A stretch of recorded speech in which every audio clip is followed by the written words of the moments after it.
This podcast is a member of the Voices of Wrestling Podcasting Network. Visit voicesofwrestling.com to hear the rest of our great podcasts, as well as show reviews, columns, opinions, and updates across the world of wrestling.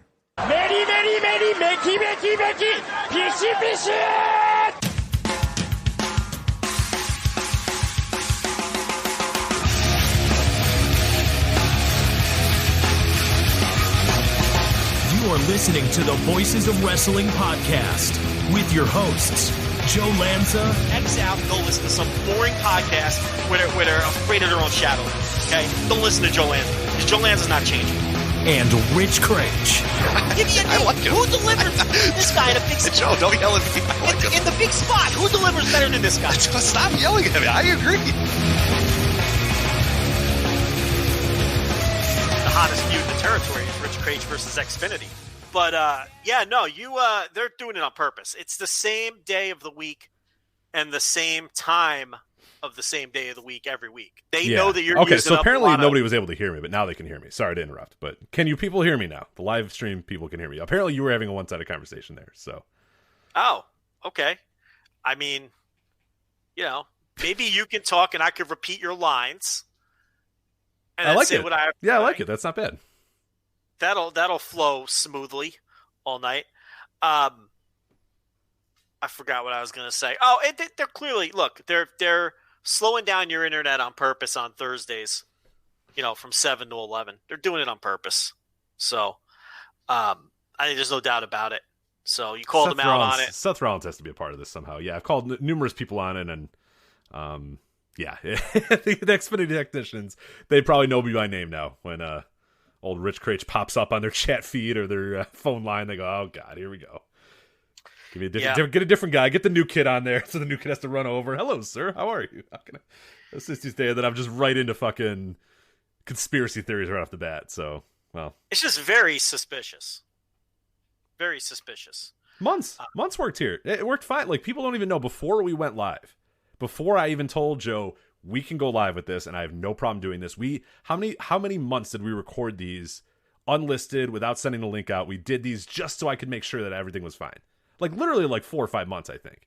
We've been using this method for many months. It was just not going out live to anyone, but it was being broadcast live. Just no one had the link. So, wanted to make sure, Joe. I wanted to make sure that I could do this because you said, "Is this a possibility?" And I said, "Yes, but let me make sure. Let me make sure we can do this before we take people's money or before we do anything like that. I want to make sure this is going to work." And so we did it for 4 or 5 months. We launched the live, and it was fine. I mean, when did we launch the live? Like March, April, right? Somewhere around there. Early COVID. Yeah, we've been fine. No problems. Somewhere around, maybe the week before COVID or something. Something like that, yeah. Oh, because we did get a lot of people that got very upset at us that we launched a new tier during COVID, which they're like, I don't have a job anymore. You're launching a tier during COVID. And Joe is like, well, I don't have a job either, maybe. Yeah, how do you know I don't need the money? Well, Scrooge McDuck over here, you know what I mean? Mr. Monopoly Man Joe Lanza over here going, ha ha ha, global pandemic, time to launch a new streaming service. How do they know I don't need the money? Well, you're in the very stable during COVID restaurant business. Yes. The booming dine-in restaurant business, which is just flourishing right now. So yeah. So, but the whole thing about that too was, it's not like we increased our price. That didn't happen. Anyone who was on the $5 tier is getting exactly what they were getting before now on the $5 tier. They've lost nothing. We added a new tier. So if we weren't shaking anyone down or charging anybody more money, the new tier was an opt-in. You know what I mean? So it's like that those complaints. And look, I don't want to make it out like it was a million people. What was it, like one or two people? No, it was like 3 people. Yeah, it was like 3 people almost. So. Yeah, who canceled entirely because they claimed we were being unethical during a pandemic. Shaking them down. We were holding them upside down and shaking them to get their change. That's what everybody. That's the default now. When people are upset with something during a pandemic. Yeah, which by the way, as I said, we had been basically planning it and getting it ready for, I swear, last summer you told me, Rich, we're gonna do a $10 tier. Can we go live? Can we do this? And yeah, I basically set it all up and said, let's run it for a few months to make sure it's stable, make sure we can handle it, make sure we can do it, and then we can go live. So yeah, the idea that like the pandemic hit and we were like, ah ha ha, like now I've got it as we curl our mustaches. Aha, I know how to get $5 more out of these morons. Like, and I stress again, it was not a price increase. Right. It was the addition of a new tier with entirely new content, which was not available on the $5 tier. So, but yeah, it wasn't a ton of people though. It wasn't, it was just a few. You're always gonna have a few. What can you do? You can't make everybody happy. No. It's impossible to make everybody happy. So I guess we're good for right now. For the $10 subscribers listening, hello, welcome. I think we're good for now. I don't know what happened. They sent an advanced signal, Joe. That's what the last thing was. Is we're going to send you an advanced signl. You should send them. You should send them an advanced signal that you're switching ISPs. Right. The problem is they have a monopoly in this area, so there's not really another ISP for me to do. So there's AT&T, but every time I try to use I've tried to use that before to like get my cable bill low. And they always call my bluff. They're like, "You're really going to switch to AT&T?" And I'm just like, "Yeah." Because AT&T cable is so bad, and they know it's bad. And the guy's like, "I mean, okay." And I'm like, "I mean, if you can lower my price, I'll stick with you guys." You know what I mean? Right? He calls my bluff, and I can't get off the line. And he's like, "Look, one button, and I can cancel you. You can go to AT&T." And I'm like, "That's the same." They got me. That happens to me too. I have the worst luck with that because everybody says. Because like NFL Sunday Ticket is like $450 or something. It's outrageous, and it goes up every year. It's outrageous, and everybody's like, "All you gotta do is call them up and threaten to cancel the Sunday Ticket, and they'll either give it to you for free or they'll take like $200 or $300 off." Rich, I try that every year, and every year the person I'm on the line with goes, "Okay, I'm going to transfer you over to cancellations, and we're going to get that taken care of." And I'm like, I like panic and I hang up. Yeah. Oh, you don't want to watch the Rams? That's fine, no problem, sir. You're like, oh god. And then I panic and hang up, and because it's like I don't really want to cancel. I'm just trying to run the scam, and it never works for me. And then everyone else in my life claims that this works. Yeah, I've heard that about Sirius as well. I try to hang that over Sirius because people are like, "Oh, you just tell Sirius you know that you did the trial and that you want to get it for free or whatever," and they'll give it to you for free. And I tried that, and they're just like, "All right, cool, we don't need you." Like, fine, all right. I was like, "Oh, all right." Yeah. Like, well, your trial expired, so thank you for your time, sir. And I'm like, "Oh, all right." They hung up on me. I was like, "Oh, okay." Sorry to see you go, sir, and that's that. Yeah, man, it's unbelievable. But yeah, that happened to me a few years ago. I only had one internet option. That's the only option I had, and they were terrible, as you recall. Oh God, yes, yeah. Oh Jesus, they were horrendous. I had to have everything hardwired in the house, otherwise it just flat out would not work.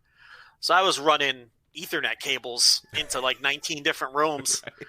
Just to get to get things to work. And then finally, isn't it funny? As soon as there was some competition, everybody, the service improved. Magically overnight. Up the game. Yeah, but, weird. But I switched anyway because you got it at that point. Like, no, you're not going to run your scam on me now and improve your service because there's competition. I'm going with the competition, and now it works like a charm. So I don't know. You might have to switch over to the AT&T and get their shitty cable. Yeah. You strike me though as a bundle guy. You're a bundle guy. Oh, absolutely, absolutely. I knew it. So you've got it would be a whole rigmarole. Yeah, it'd be such a pain in the ass to switch over. And they know that too. They got me. Yeah, because once you get that bundle, now you gotta change everything in your life, and it's almost not worth the trouble at that point. But I don't know. I'd consider it. I think maybe you call them up and you don't this time you're not bluffing. And you tell them to come and get their shitty equipment, and you switch to the AT&T. How much worse can the cable be? I mean, you're not an extravagant man. You don't get all the channels. What's the difference? Oh yeah, no, I have nothing. I have not much. If it wasn't for sports, I'd probably launch cable right, tomorrow. But sports, Well, you need that marquee for your Cubs games. Oh yes. Oh God, yeah. I got to pay 40 more cents a month in my fucking cable bill so I get the marquee network. For sure. Yeah, I don't know. I've looked into the other things, but it's like, and this happened, I think, not that long ago with YouTube TV, where like it was an affordable thing for a little bit. And then, slowly but surely it raised. Now they like did an exorbitant raise, and people are just like, eventually it's going to be way cheaper just to have cable. Which is what that's why I never left, everybody cut their cords and all that sort of, I'll get YouTube TV, and then I'll get Apple TV, and then I'll get Hulu and Netflix and WWE Network, and then they look at it like, wait a minute, it's like $200, like I should just get cable. And that's what I do. I just sit on my fucking couch and hit 2 buttons and shit comes up and plays, and that's just easier. Yeah. And you get fuck all around the with my Roku remotes and shit, I like tech stuff. I like having Chromecast and that sort of stuff, but, it's just... Yeah, eventually you get all the a la cartes and it costs more than the cable cost. And then it's like you're saying, and it's almost cheaper just to have a basic cable package than to have 19 different a la carte services. And that was always what this was going to evolve to. Because it all got splintered. Because everybody wants to have their own. You know what I mean? So, it's to get everything, now you're paying for 19 different things. Right. So, you're correct, sir. Well, hey, we're back. We're here. We're streaming. We're live. We're talking wrestling. I don't know how much longer, but we're here. So, well, let's do this breaking news out of AEW with the mysterious removal of 5 pieces of talent from the roster page of their horrendous website. Does that website still stink? Oh, it's terrible. Yeah, it's as close. I think only Impact is worse, but AEW's is completely laughable for a major company. It's unbelievable. Okay, so we've got Jimmy Havoc, B. Priestley, Sadie Gibbs, T-Hawk, and L. Lindemann. Tomahawk TT is gone. Have been removed from the AEW roster page website. Now, Jimmy Havoc, obviously, his situation, if you are an Everything Elite subscriber to their Patreon, they broke the story a month ago. And it's incredible how everybody's so clueless. Because not only did they break the story a month ago, we reiterated it on the flagship like a week later. Jimmy Havoc quietly retired. So, look, he was never going to wrestle for the company again regardless. And him retiring is kind of it's sort of the old when a like an NBA head coach or something gets fired, but they let him resign instead. Like that's kind of what. Right, we're going to fire you, so decide how you want to play this up. If you decide how you want to control your own narrative here, but we're letting you go, and you're never wrestling for us again. So. Yeah, Jimmy Havoc was never wrestling for AEW again, but either way, but he quietly retired. I have no idea if he's still in AEW's sponsored rehab that they sent him to or not. I have no clue, but he did quietly retire as reported by Everything Elite. So that's the reason he was removed. We know that for a fact. As for the other 4, I have reached out to multiple sources within AEW. The problem is they're taping as we speak. They're taping the episode of Dynamite that's airing on Saturday, I want to say the 22nd. Yeah, correct. That's the one for next weekend. So it's hard to get answers out of people. It's hard even to get people to respond. But so at this point, all we can do is speculate. So for the people who listen to this on demand, a few days from now, maybe they'll already know why these people were removed from the website and presumably no longer with the company. My personal speculation is that we're right around 1 year here, and it would make a lot of sense that these contracts have come up. Mm-hmm. And what's the point of re-signing people who are stuck overseas who you cannot bring to the United States anyway for the foreseeable future? So why re-sign them and continue paying them when their contracts come due? Because these people, they've kept everyone under contract this entire time and have been paying everyone, whether they're coming to work or not, the people that were under contract. But if the contracts are up, I wouldn't re-sign them either. I mean, there's no point because they don't know. Who knows how long this is going to go on? Right. All the wrestlers that were, whatever, released, let go, whatever the verbiage that was used. I know it's there's some contention right now with the verbiage used, but that's what we're trying to find out. Exactly, right. Were they all get? But you look at the names, and it's pretty easy to tell, except for Jimmy Havoc. I mean, Jimmy Havoc, is also with these people, but also for other, you know what I mean? Like, but you put a collection of all these names together and you think about, okay, well, what would preclude or why would they make the decision for this collection of talent, these collection of people? And it pretty much relates to, well, they might not be able to get in the country for the remainder of this year. I think pretty safely we could say all of 2020, they're not coming back. And God only knows 2021 when Tomahawk TT can come to America, until Sadie Gibbs can come to America or whatever. Jimmy Havoc, we know, was able to come to America because he was wrestling here, even during the COVID era, but he's obviously a different case. But I think there's also the idea too, is that if he does ever go back, that like, if he ever went back home, that he would never be able to come back either, or at least not come back for a while. So that's my read on it, is those names all have one thing in common. And the one thing, say for Jimmy Havoc, is that they can't get in the country for X amount of time.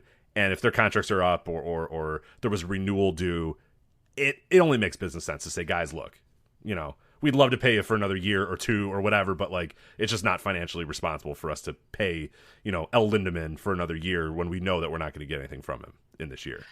Yeah, and again, that's pure speculation. Yeah, we have no clue. They could have released them.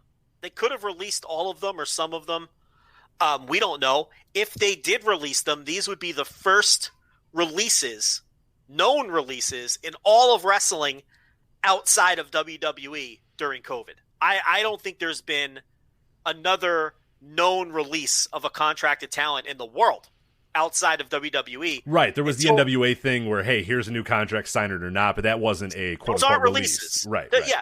Listen, contracts coming due, that's just a contract running out. That's not a release. That's Sadie Gibbs on her Twitter or on Facebook, on some sort of social media, told a fan that she was released.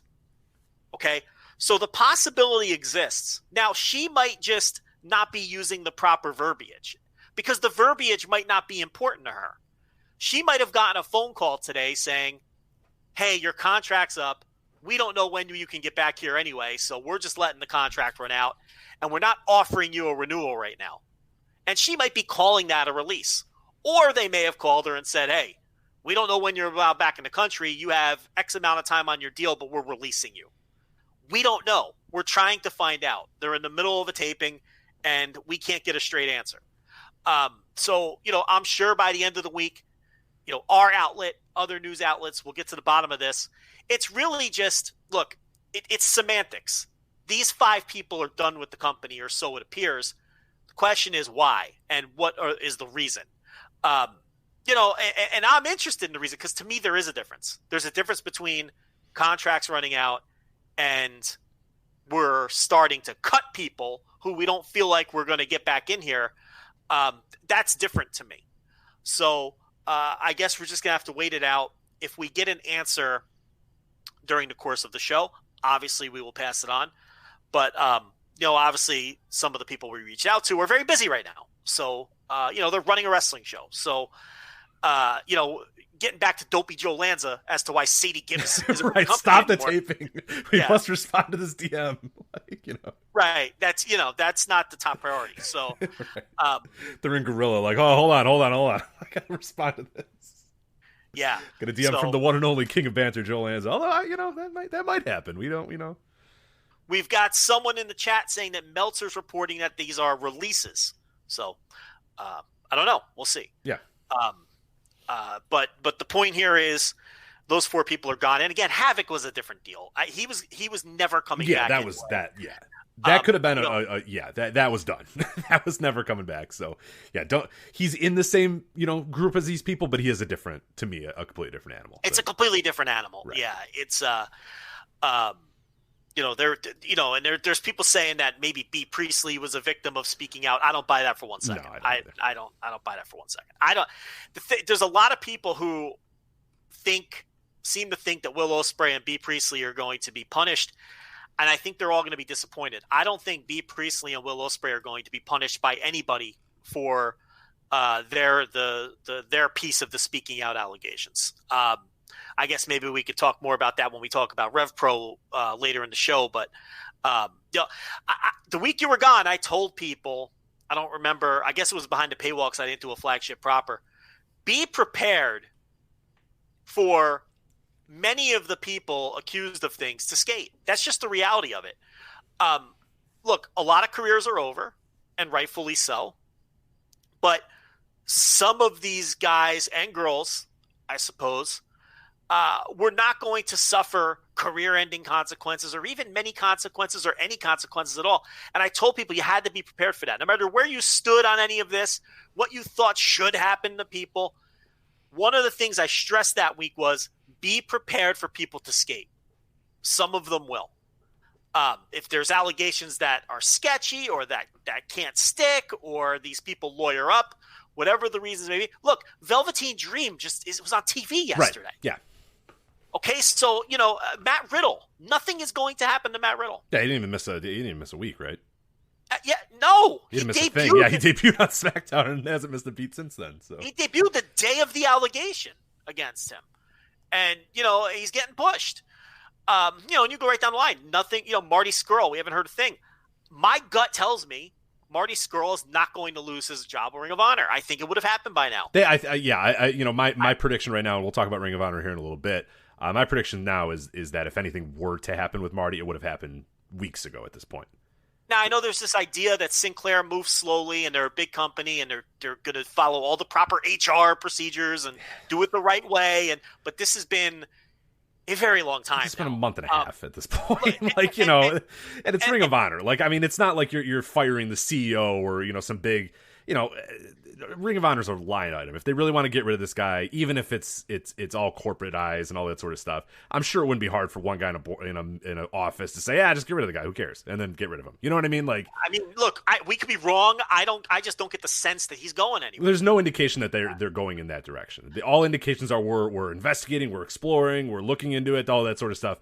No indication has been that on the other side that they're seriously thinking about getting rid of him or letting him go or suspending him or anything like that. So I'm with you. So I mean, some of these guys are just going to skate. I don't get the sense that because B. Priestley, if this were related to speaking out, they would have dealt with her previous to this because they dealt they pretty much dealt with everybody. The only one they didn't really deal with at all was Justin Roberts. They kind of blew that one off, but Justin Roberts one is there's at least the public screenshots. There's no age for the person he was talking to in the public screenshots. It's a very mild conversation, especially in comparison to some of the others. So maybe there just wasn't enough on him. And Everything Elite, reported on Darby on the same show that they reported on Havoc retiring, where they investigated Darby. They felt there was nothing there and nothing happened to him. And of course we know that they dealt with Guevara. Yeah, right. So I feel like if they were releasing B. Priestley because of something related to speaking out, that would have happened a long time ago because they kind of dealt with all of their speaking out stuff already. Right. And I kind of feel the same for a lot of companies as well. I mean, maybe WWE will be different, but I kind of feel like whoever was going to be gone from there or was going to be exiled, and we might see when NXT UK, if it ever does come back, who comes back and who doesn't. Maybe some people, under or were let go or kind of told, hey, we don't really need you anymore, kind of under the table type stuff. But yeah, your Devlins and your Trent Sevens and those sort of guys, I feel like we would have known. We know by now. Some of the guys. Jack Gallagher was gone like that day. Like 5 hours later, he's fucking gone. Yeah. Released. Get off our roster. Get off our TV. Get away. And he's done. He's gone. He's and there was a few other people on that as well. I don't know. I don't know. We have no idea right now. But I kind of feel like they've probably dealt with everybody that they're going to deal with because Dream's back. He's gone for his 60 to 90 days and now he's back. So I don't know. Is that related? I don't know if you saw it, but they just filed trademarks for Jordan Devlin and Mustache Mountain. Yeah. So that tells you all you need to know. They're not getting punished. And again, we're not making value judgments here. We're just saying. We're just reporting the news. Yeah, we're just reporting what we know. Yeah. I'm observing the lay of the land. And I tried to warn people that if you thought you were getting like swift and harsh justice, whatever that means to you, on all of these people, that was never going to happen. And that's just not how the world works. I mean, for various reasons in all of these cases, some of these guys, whatever verbiage you want to use, they were going to skate, they were going to get away with it, however you want to term it. that was going to be the case, and we're starting to see that. I'm pretty surprised about Velveteen Dream because they took him off TV, and I really felt like that was a bad sign for him. You think? But then he just pops. Now I'm starting to think when they pulled him off TV, it wasn't to investigate or see where anything went. I kind of think it was just a character thing. I think they wanted him off TV for a while so they can bring him back. Now that's my take now. Now that he's back, I feel like, oh wow, they weren't really ever taking his stuff seriously. They were just removing him from TV as like for wrestling purposes. That's kind of my feel on it now, which is weird because when they took him off TV, I thought he was history. Well, the timing was so perfect. I mean, the timing was like, this guy's a featured act, one of the main guys. Boom, all this comes out and he's gone. He's just gone, never spoken of, never mentioned, never talked about, and now 60 to 90 days later, he's back. And it's just like, oh, all right. Now, he's disappeared before. Yes, wouldn't be the first. Or the last, I think, for him. He's had some other issues outside of his allegations of kid diddling or attempted kid diddling. Allegations, of course, allegedly. He's had some other issues separate of that, so that where he has disappeared for periods of time. And I don't know if that stuff's ever been reported or not, so I'm not going to speak the specifics on it because I don't want to get in trouble. But people can connect the dots there. Well, I think a lot of this, some of the stuff is public record as well. The man, I just couldn't remember whether it was. Yeah, no, he tends to get in car accidents a lot.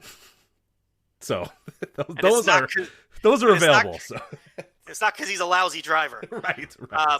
He's got the Scott Hall in 1998 syndrome, where he just keeps wrecking cars. It's just the worst. Another car. Sorry, guys. I tried to beat that light. But anyway, that's the AEW situation. We'll keep an eye on it.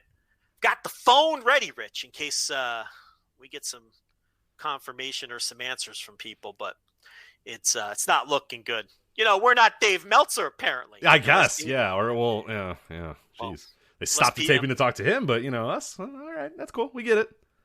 Unless he's just speculating. That's possible too. Using whatever verbiage he wants to use. Ooh, should we turn into a Dave Meltzer bash podcast? This would be a good opportunity to do it. They make a lot of money. I don't know. I really don't have anything against Dave Meltzer. All right, that's fine. I know everybody. I know you're supposed to hate him. I thought that'd be a great opportunity for us to do it, but you don't want to, you know. Dave's the Godfather, man. I'm not making fun of Dave. No, I thought you wanted to pivot into a make fun of Dave podcast, which is. No, I don't know. I don't. Yeah, I mean, I really don't either. But you know, if we want to make some more money, I think. I have no beef with Dave. I mean, I don't know. Like anyone else, I mean, I don't always agree with him, but it's just the lowest hanging fruit of wrestling podcasts is. It's just it's the word. Dave doesn't know shit. He wasn't backstage. Okay, all right. There's a market for it. There's a lot of stupid people. Yeah. You know, and then the Dave controversies are almost always completely overblown. I mean, they're utter nonsense.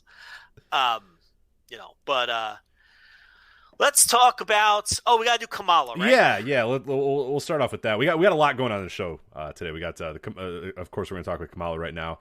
New Japan 6-man tournament. We have some new 6-man never openweight 6-man champions. New Japan cancels a show this morning. The G1 Climax schedule. Speaking of other tournaments, we got the Champion Carnival, the N1. We got a lot of stuff to get to. Repro UK, you mentioned there a little bit. WWE Network making some additions, adding some indies. Some big news to talk about as well. Also, WWE may be moving to a new taping location, too. So we'll talk about that. Ring of Honor's return to TV. And then St. Louis Anarchy's Spirit of Spalding Night 1 for the A block. We're going to talk about that. But before we do that, as we always, don't like to do, I don't want to say like to do, but we always try to do when a big name in wrestling passes away, start the show off with a little discussion about them and our memories of that wrestler. And this week, unfortunately, James Kamala Harris passes away after battling health issues for what felt like 20, 30 years for him. I forgot when he lost one of his legs, I want to say in the early 2000s or mid 2000s, and then he lost the other leg, I don't know, about 5-10 years ago or so. So he's bound to a wheelchair, no legs, wasn't able to, he'd been a truck driver before that. He wasn't able to do that anymore. And lived, it's seemingly still a pretty decent enough life, all things considered, but definitely, without the use of his legs, definitely lost a lot of what he was able to do. But yeah, let's talk about the life and career of Kamala first before we talk about his end or whatever. But yeah, what kind of memories do you have of Kamala first and foremost? Well, I could take you through his whole career. I mean, obviously, now look, I wasn't going to Mississippi Indies in the late 1970s, no? so I'm not going to tell you.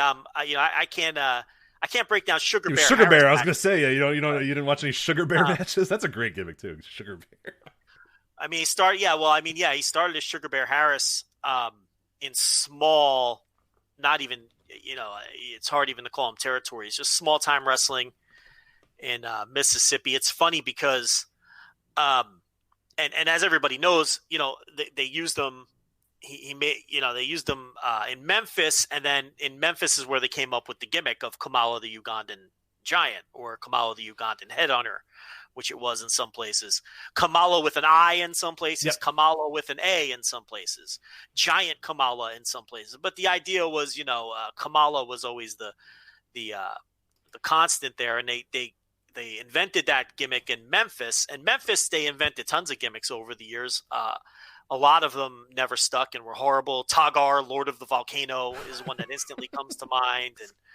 And but Kamala the Ugandan Giant, not only did that one endure and end up being one of the most memorable wrestling gimmicks, period, of the 1980s, I think that's easily safe to say. But it really saved this guy's career, because Sugar Bear Harris really wasn't going anywhere as a pro. He was a terrible pro wrestler. I mean, he just wasn't good, and he never really could sustain in any of the major territories until he took on the Kamala gimmick in Memphis. And that was just a game changer for him, because he was able to hide his weaknesses. Right. He was a terrible talker, and, good gimmick to do if you're a terrible talker, because you don't have to talk. Yeah. And even his work. I mean, I actually heard, it's funny because Cornette had just spoken about Kamala because he got a question on one of his shows a few weeks ago, and I was watching something on YouTube, and it auto-played Cornette talking about Kamala, right? This was before he died. Maybe a couple days before he died, I heard this. And Cornette made a good point.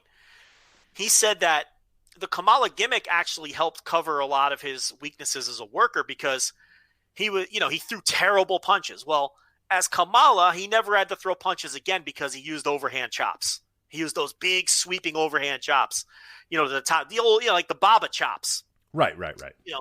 That became like, because the idea was, a guy plucked from the jungle, he wouldn't know how to throw punches. He was never in a boxing gym. He threw these big overhand chops, and he did splashes, and just a very dumbed down moveset, because the idea was that this man was plucked straight from the jungle and had never been integrated into society, and didn't know how to speak, and was just this beast that, whatever heel manager and whatever various territory was managing him claimed to, found him in Africa. Yeah. I think I think JJ Dillon said that he was a bodyguard of Idi Amin.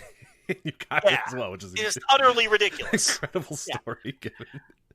Like, if you actually look what Idi Amin did and what Uganda is, like the idea that this man was the bodyguard, this jungle beast or whatever the hell he was, it's just so ridiculous, but so very 1980s wrestling for sure. So it doesn't even fit. Like, no. He's supposedly this wild man from nature, but he wouldn't have been but yeah, that's the idea.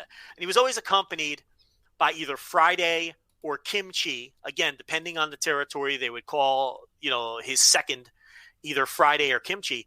I think in his various WWF runs that I'm going to get to, it was Friday early on, and then later on, obviously, with some of the runs that people might remember a little better, it was Kimchi. And it would be played by, the original Friday was Frank Dalton, who was a territory wrestler at the time, father of Dirty Andy Dalton. And then later on, with some of the WWF runs, Steve Lombardi would... Right. That's one I always remember. Would be Kimchi. And I don't know if Frank Dalton ever made it to WWF. He may have during the 1984 run. I'm not positive. But, a lot of Steve Lombardi, a lot of whoever happened to be around that night on the house show, that sort of thing, as far as the Friday / Kimchi role would go. That was his handler. because it wasn't enough for the managers could never handle. Right, because it was Freddie Blassie, right? That original run.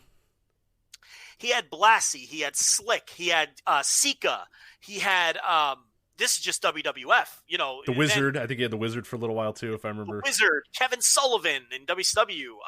In the territories, like you said, J.J. Dillon or Fuji. Or, I think Fuji had him for a little while too, if I remember. I do remember the Fuji run. I think. Yeah, I just but they would always have to be accompanied by either Friday or Kimchi, because that's who really knew how to handle him and communicate with him. Because he could not communicate because he couldn't speak, and he really owned the gimmick.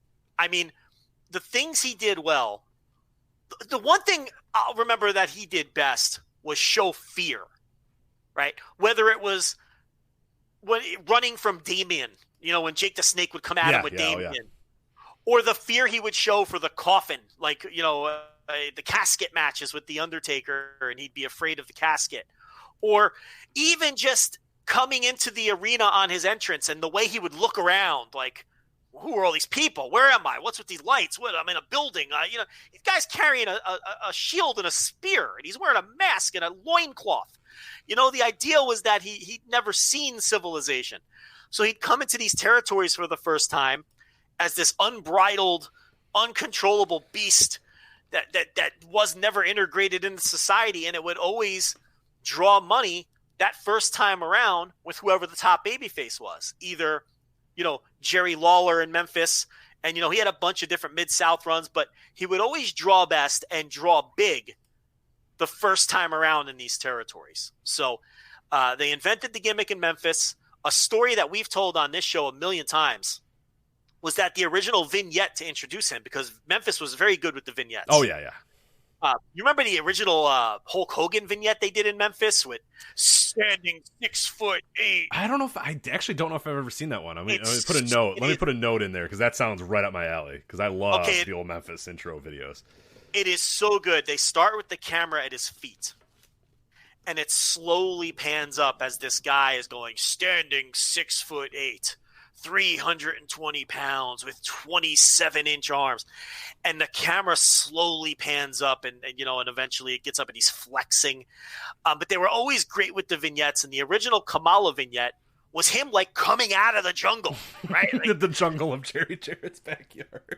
There you go. Which we talked about, because World Class, I think, used the same video or recreated this video at least, right? Because we talked about this many years ago. When the network first dropped, I think one of the first things that I watched, I think you maybe recommended it as well, was to go through World Class. So I started watching World Class, I think, or whenever they dropped World Class on the network. And I basically started from the first drop that they had, I think somewhere around 1983 or somewhere around 82. There. Or 82. So I watched all of 82, most of 83. I think I watched everything I could, leading up to the infamous cage match with the Freebirds and the Von Erichs, and then even past that, and just kept watching and watching and watching. And I remember telling you the part that I loved the most was Kamala emerging from the jungle, but the jungle's there's oak trees and prairie grass all over the place. Yeah. And I'm like, that looks like my backyard.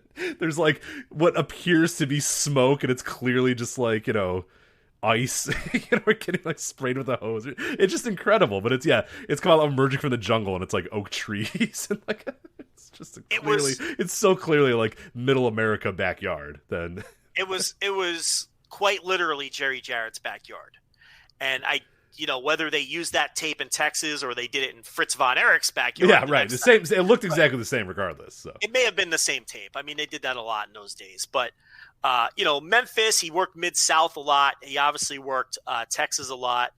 And the first time through, and he went to places like Florida and Georgia, but really he's known for Mid-South and Texas and Memphis, if you're talking about territories. And 1984 was his first run with the WWF, and remember, this is Vincent K. McMahon's first full year, right? 84. Was it? When did he buy it from his father? 82 he bought it. Yeah, he bought it 82 or 83, and then 84 is when he assumed full control, basically. It was his first full year, pre-WrestleMania. Kamala comes in, and his big feud on that run was Andre.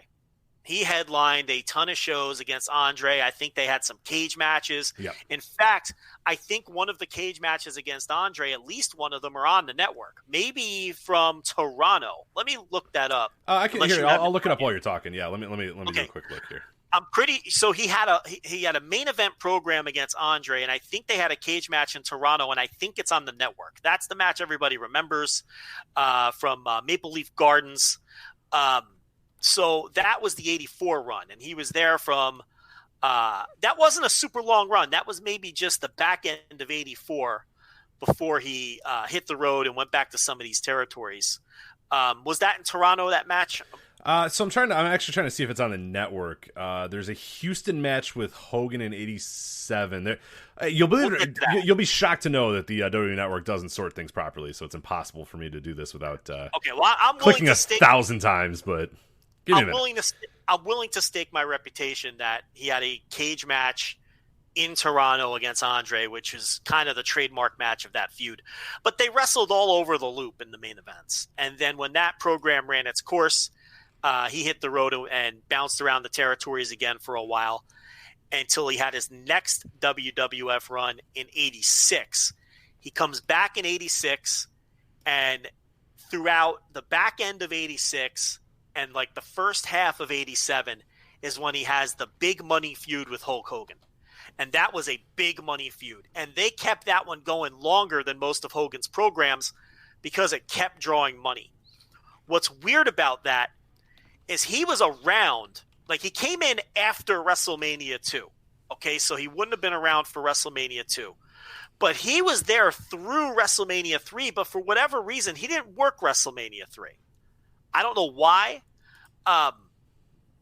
Because he was still having house show matches against Hulk Hogan on top around that time. But obviously the big money match at WrestleMania 3 was Hogan and Andre. But Hogan and Andre weren't wrestling on the loop. Not to interrupt, October 21st, 1984, Kamala Andre, Steel Cage, Maple Leaf Gardens. So good on you. Nice job. Yeah, listen, this is my era, and I'm going to crush this shit. You got it. Yeah, so there you go. If you want to find it, it's not easy to find on the network, but I guess you can find it. But it is on there, though, right? It is on there, yes. There you go. So you can watch that match easily.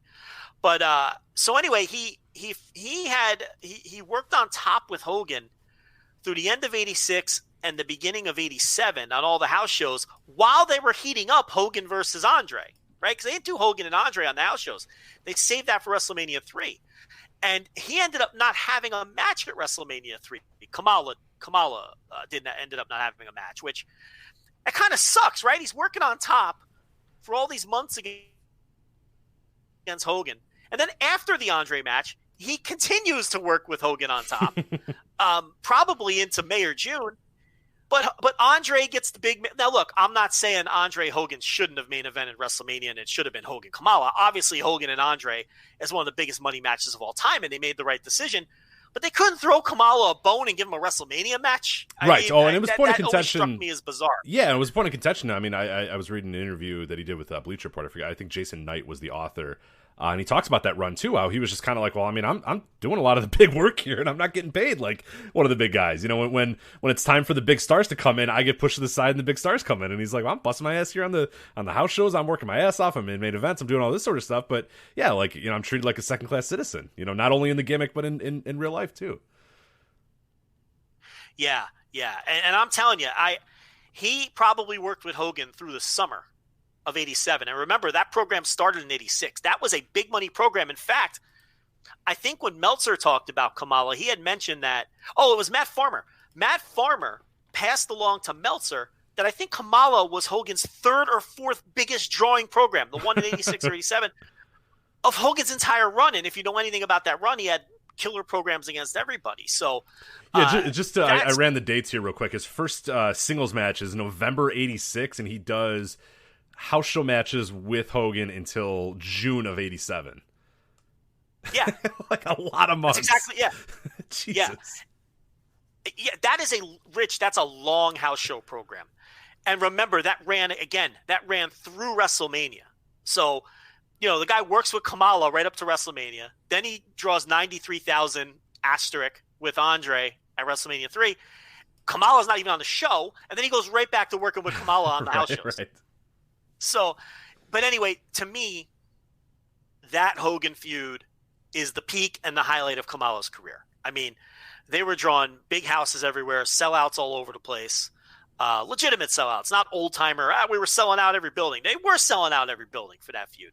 And when that finally ran its course, he didn't stick around very long. I think that 87 run, and that was with Sika. That was a Sika run. If you want me to pin down what manager worked what run, that's too hard. I can't remember all that. But I know that 87 run that he was paired up with Sika. Yeah, I think he bounced between guys that entire time, and that's when it kind of had all kind of fallen off. I know I've watched a few of those things, and he's got Sika at one point. I think the Wizard takes over at one point again. I know for a fact Mr. Fuji takes over at a point, but he's out of there by I think October or September he's out of the company. So yeah, it bounces around a bunch of times after the Hogan stuff. Yeah, the program ran its course, and I think he had Blassie maybe on the 84 run for a while. I think that's correct. Anyway, that gets murky because they changed managers like crazy during that era, especially him. Like you're saying, he had a bunch of different managers. And you're right. The Wizard popped up in WWF around that time and was managing Kamala and Sika for a while. And then we're going to talk about the Wizard again in a couple of minutes. Yeah, Dungeon and Doom, right? Yeah, so he leaves, and then he bounces back around. I think he went back to Texas for a while and kind of, disappeared until from America anyway, for the most, because the territories were dead now. At this point, most of the territories are gone. So, he worked Texas during the dying days and Memphis throughout his career. He could always fall back on Memphis. Yeah, close to home. That was always his fallback. But the first big program, it's like he's the kind of character where you can get that first big money program out of him, but then it's like it never does as well the second time around. So, and then he ended up back in WWF for the early 90s run, 92 and 93. Yeah, that's unfortunately the run that I remember him most from is this era, which isn't ideal because it's obviously not his best run, but it's, in some ways for a certain subsect of fans, his most famous run, even though, it starts it's got Kimchi. I think Harvey Whippleman was managing him at that time too. Another manager. That's right. Yeah. Yeah. He does the famous, match at SummerSlam, and I think it's a coffin match at that point. I don't even think it's a casket match at that point. But like you said, great acting by Kamala as he gets all bug-eyed every time he sees the casket and runs away or whatever, and Harvey Whippleman and Kimchi try like hell to get him into the casket match or whatever, and he does that. But then, obviously 93, speaking of another manager, I remember this, he goes with Slick, but now the Reverend Slick. He's been reformed. Remember? Yeah. The reformed Slick?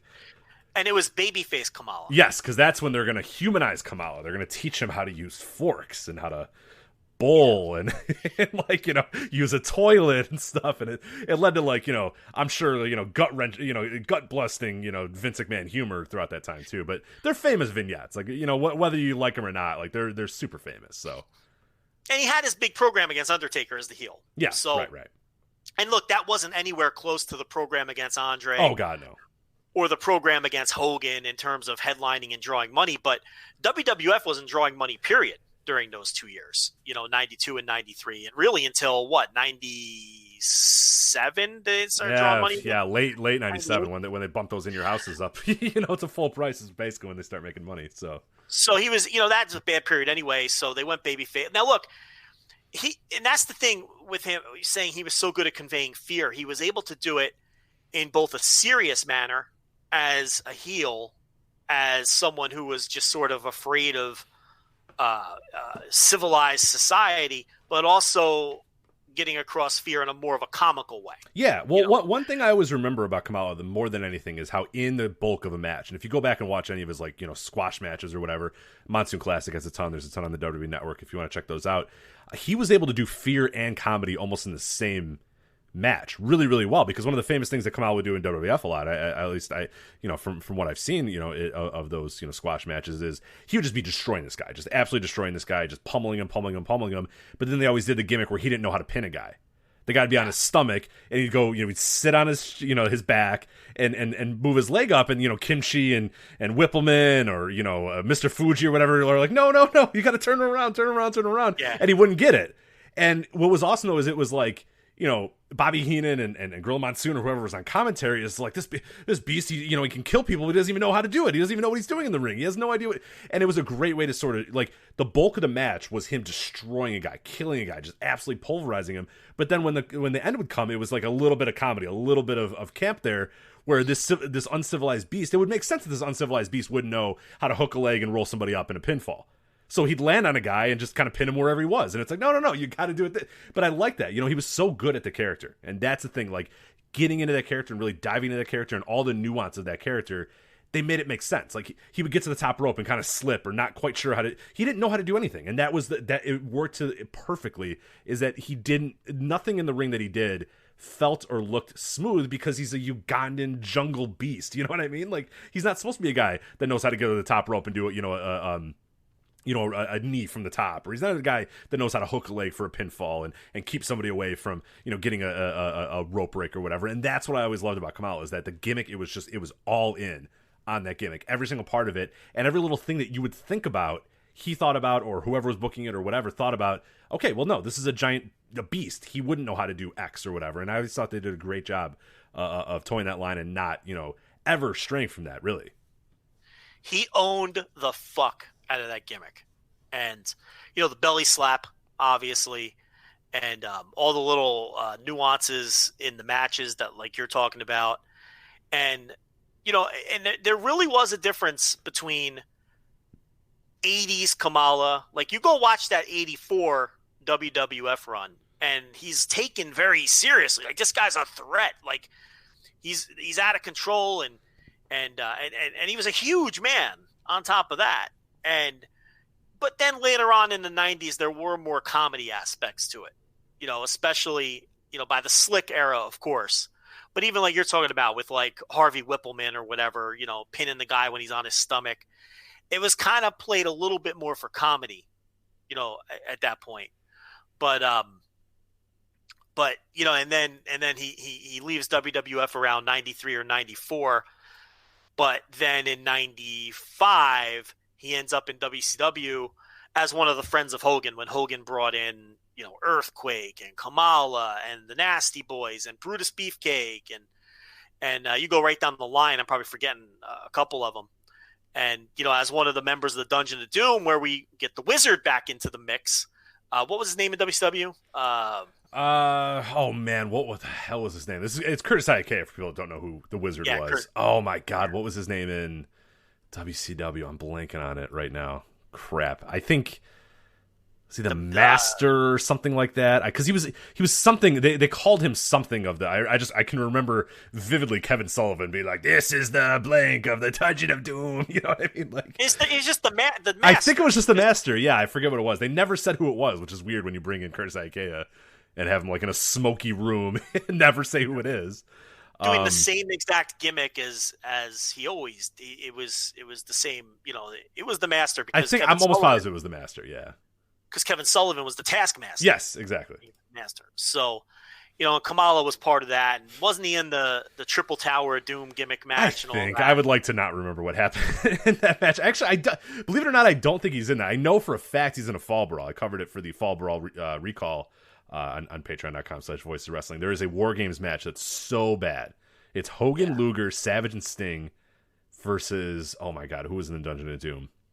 I know it's Kamala. Probably. I know it was Zodiac, little Ed Leslie. I know it was the Shark.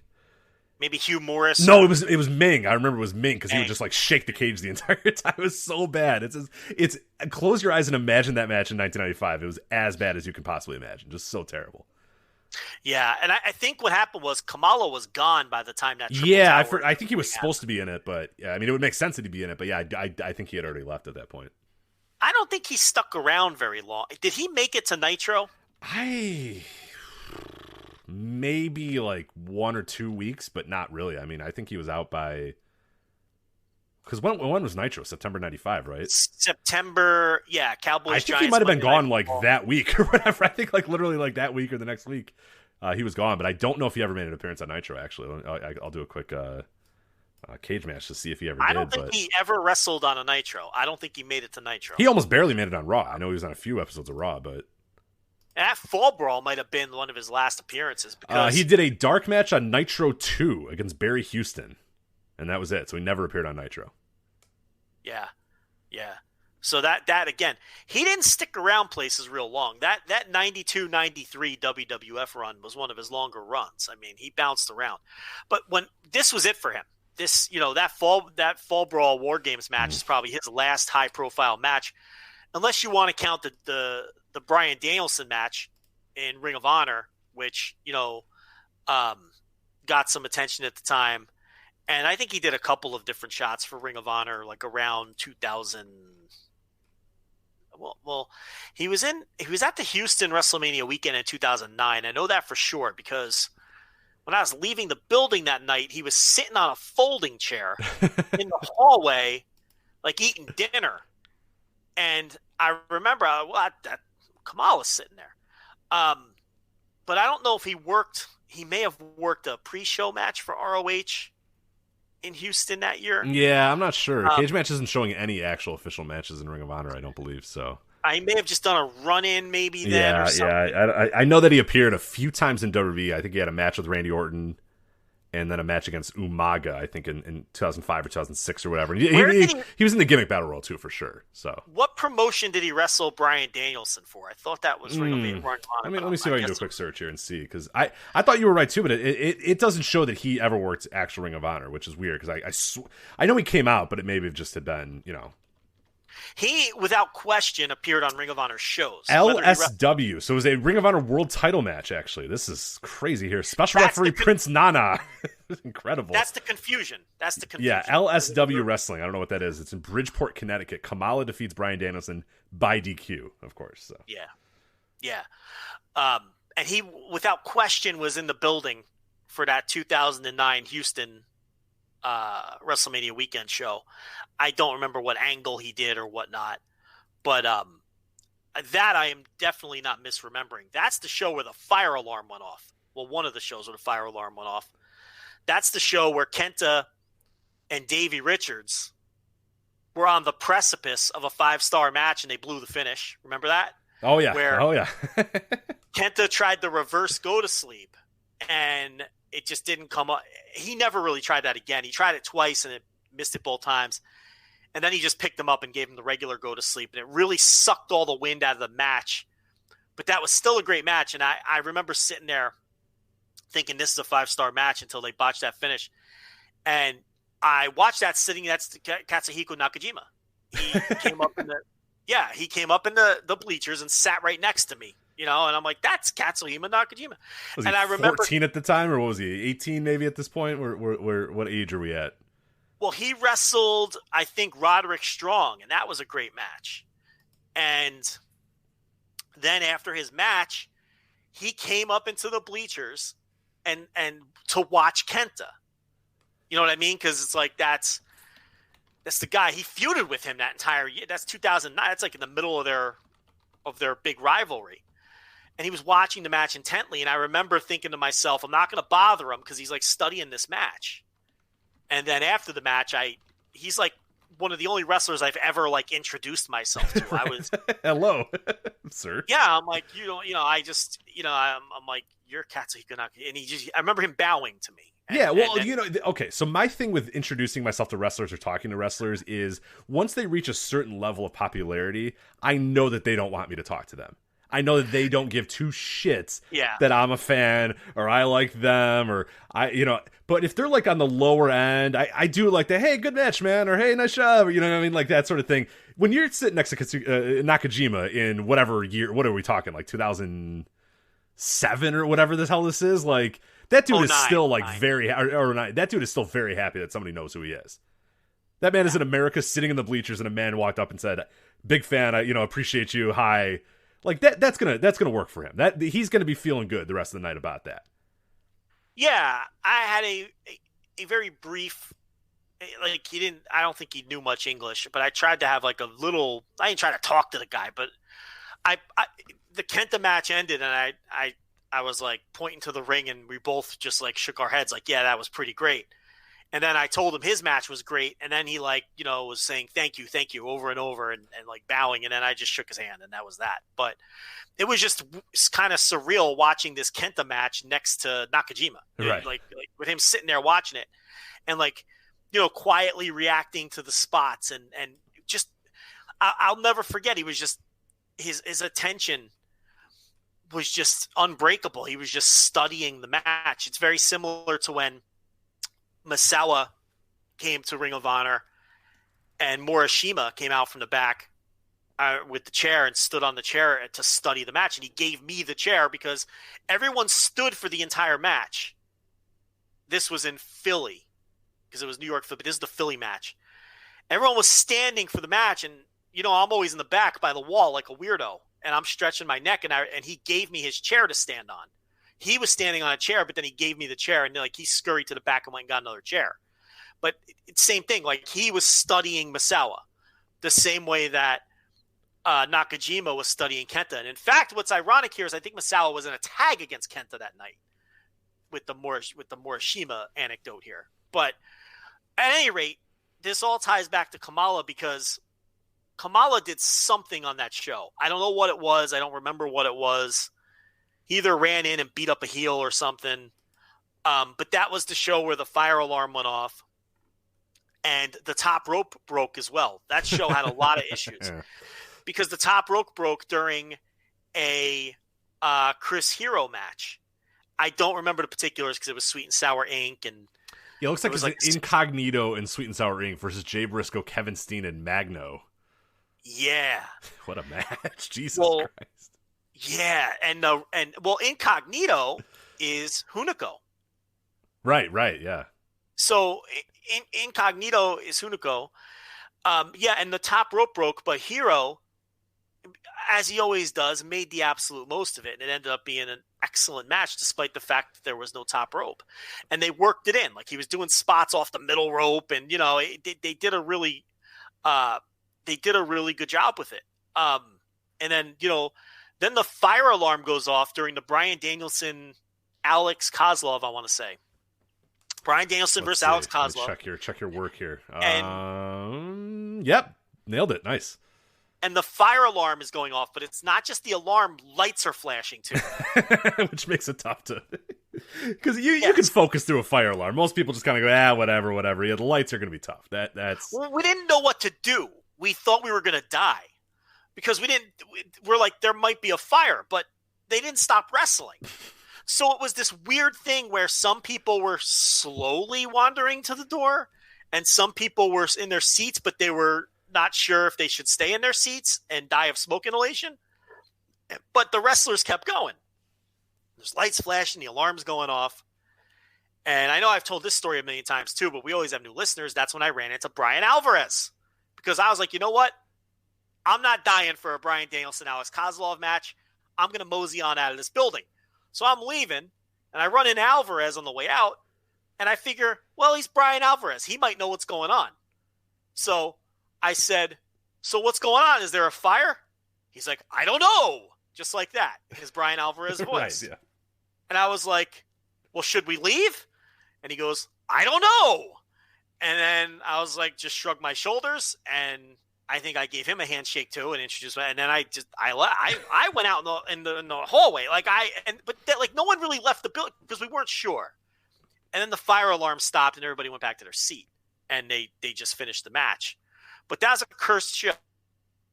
You had the fire alarm, you had the top rope breaking off, you had Kenta blowing the finish with Davey Richards, and then you had the Jerry Lynn title win that no one wanted any part of. I know. I'm still mad. I'm still mad about that Jerry Lynn title win. I remember reading that and just being enraged at that time. My love of Ring of Honor has never recovered from that moment when I read that Jerry Lynn was the champion, and then he moseyed on into Chicago Ridge with that title, and I was just like, "Fuck this! I'm done with this company. I'm over it." So this is allegedly that was a Carrie Silken call because he wanted to recreate the wrestler, and Jerry Lynn beat Nigel McGuinness that night, and.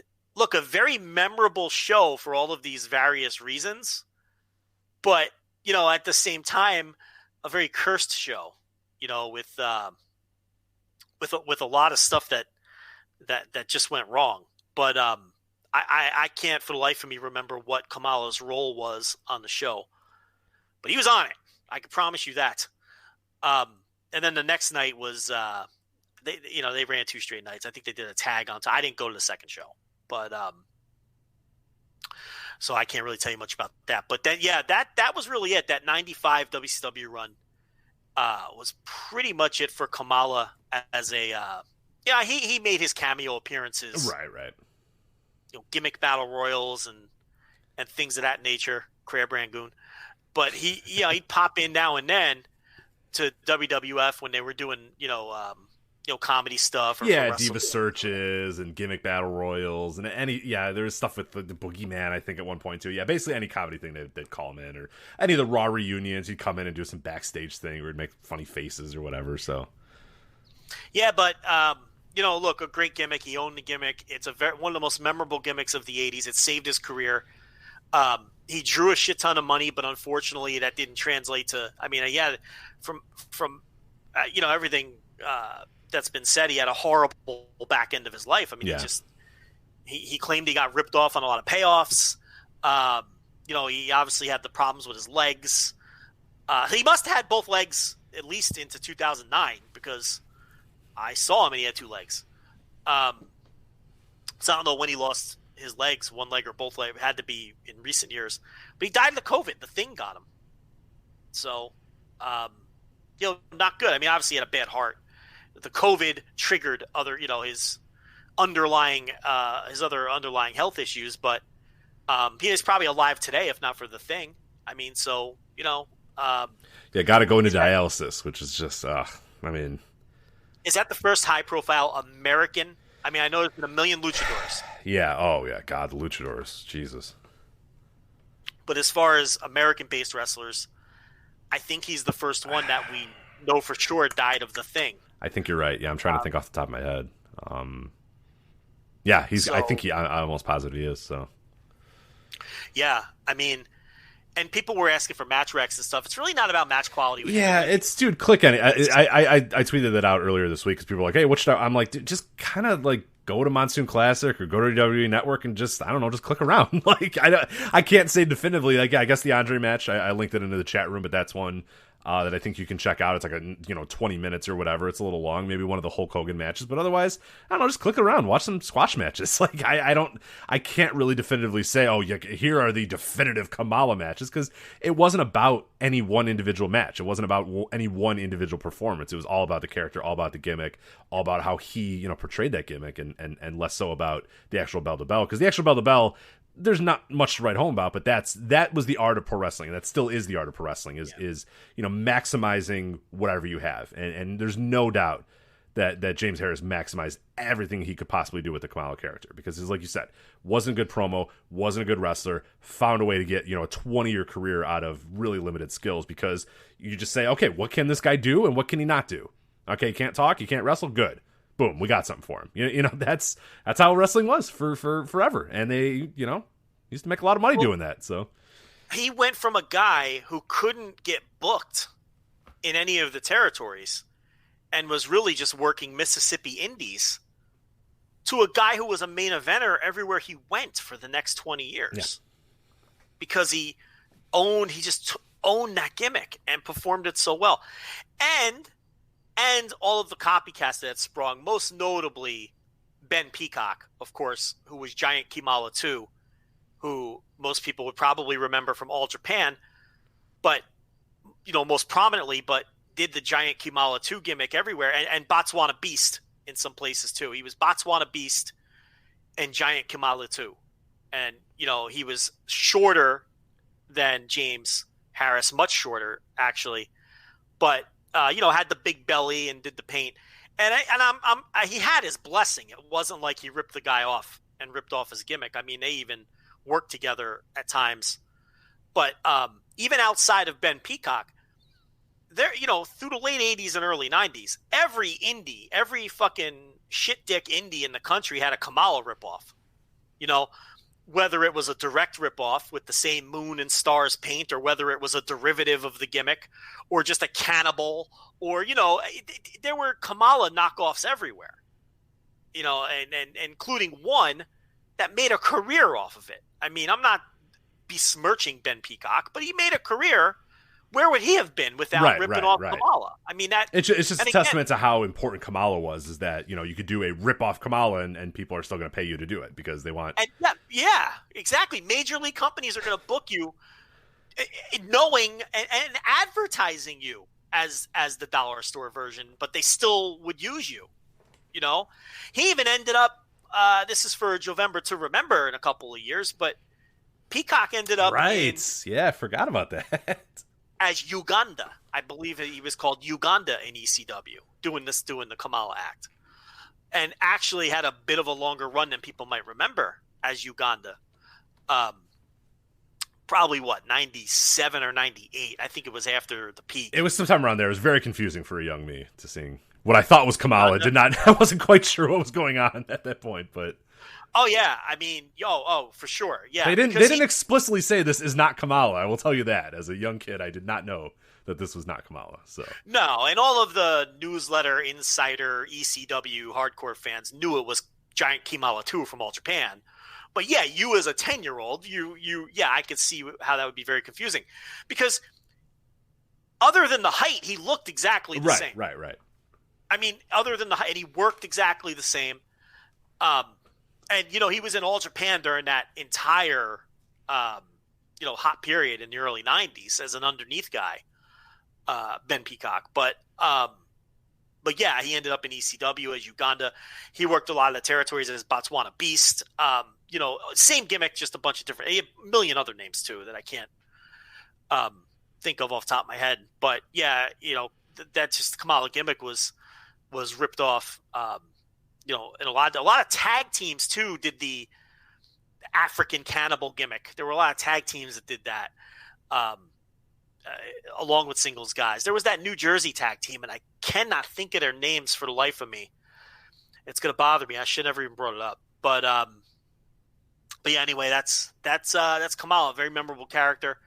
I would say, if you only know of like the 90s stuff, go back and watch some of that 84 stuff. Mm-hmm. It really was a slightly different feel because it was more serious in tone, a little less on the comedy and more, this is a dangerous individual who is liable to kill everybody in the building because he's out of control. And, his matches were short and sweet. You're not getting 28-minute matches with this guy. He had his shtick, and, as TLB comes running down the stairs with a face mask looking like Kamala. Jeez. I got like a mud mask on. That made me jump a little. I turn around. Charcoal face mask. Oh, that's good. Yeah? That's good stuff. Yeah. You ever do a face mask, Joe? Nah, she tries to put it on my face. You should do it. It feels good. You should do it. No use for that. Come on. I don't pores. Think of your pores, Joe. No fun, Lanza. I'm not doing the gimmick. Come on. Anyway, that's Kamala. I'm not doing the charcoal mask. Okay, that's fair.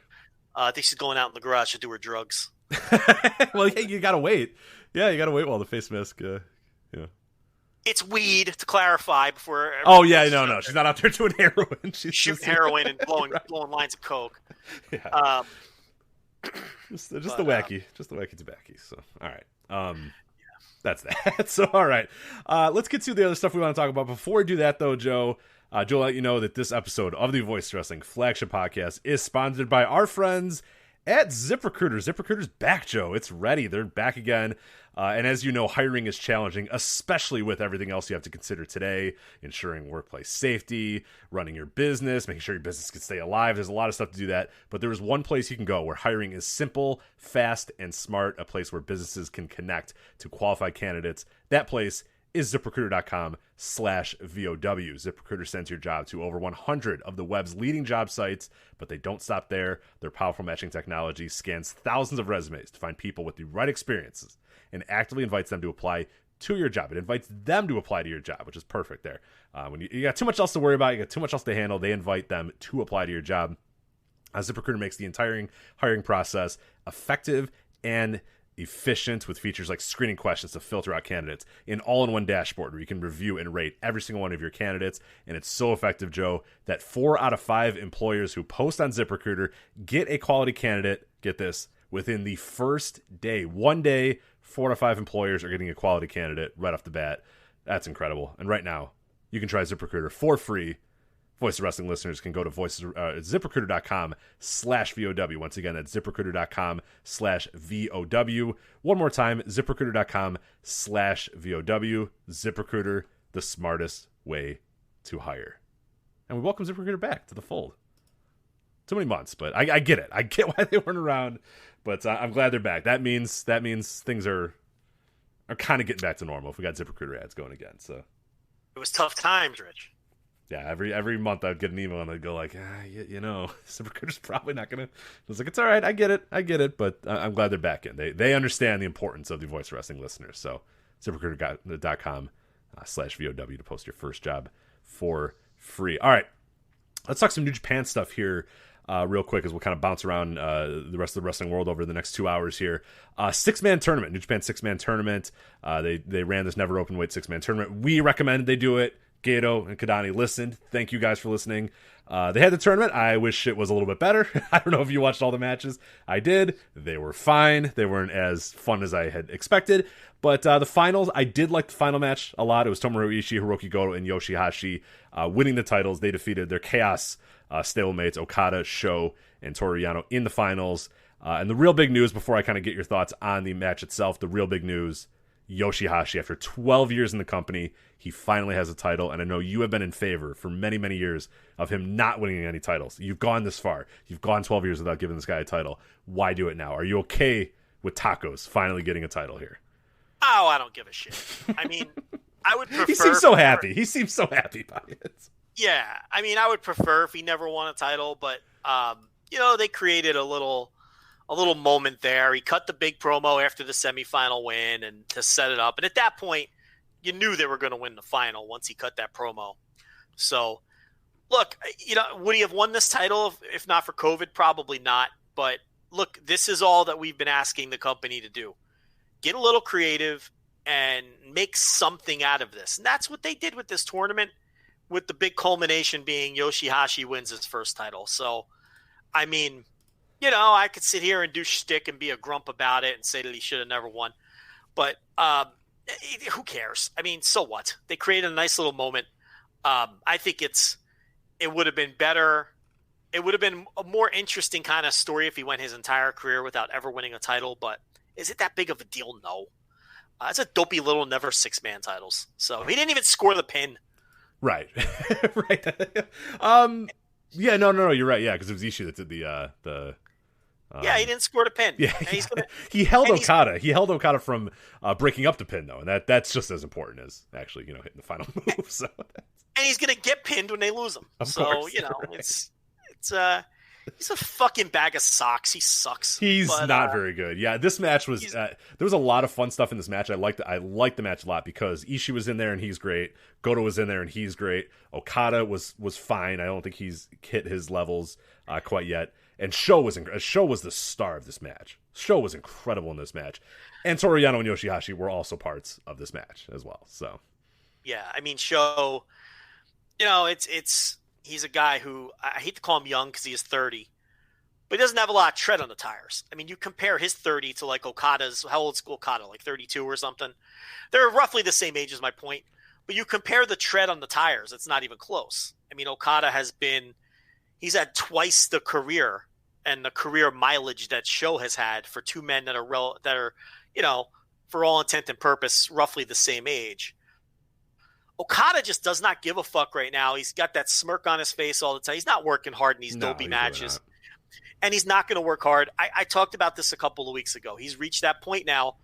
You're not getting hard work in Okada every night the way you did 3-4 years ago. It's over because of the wear and tear, because of his status in the company. Because, even in the midst of his big pushes, he still was humble in a lot of ways.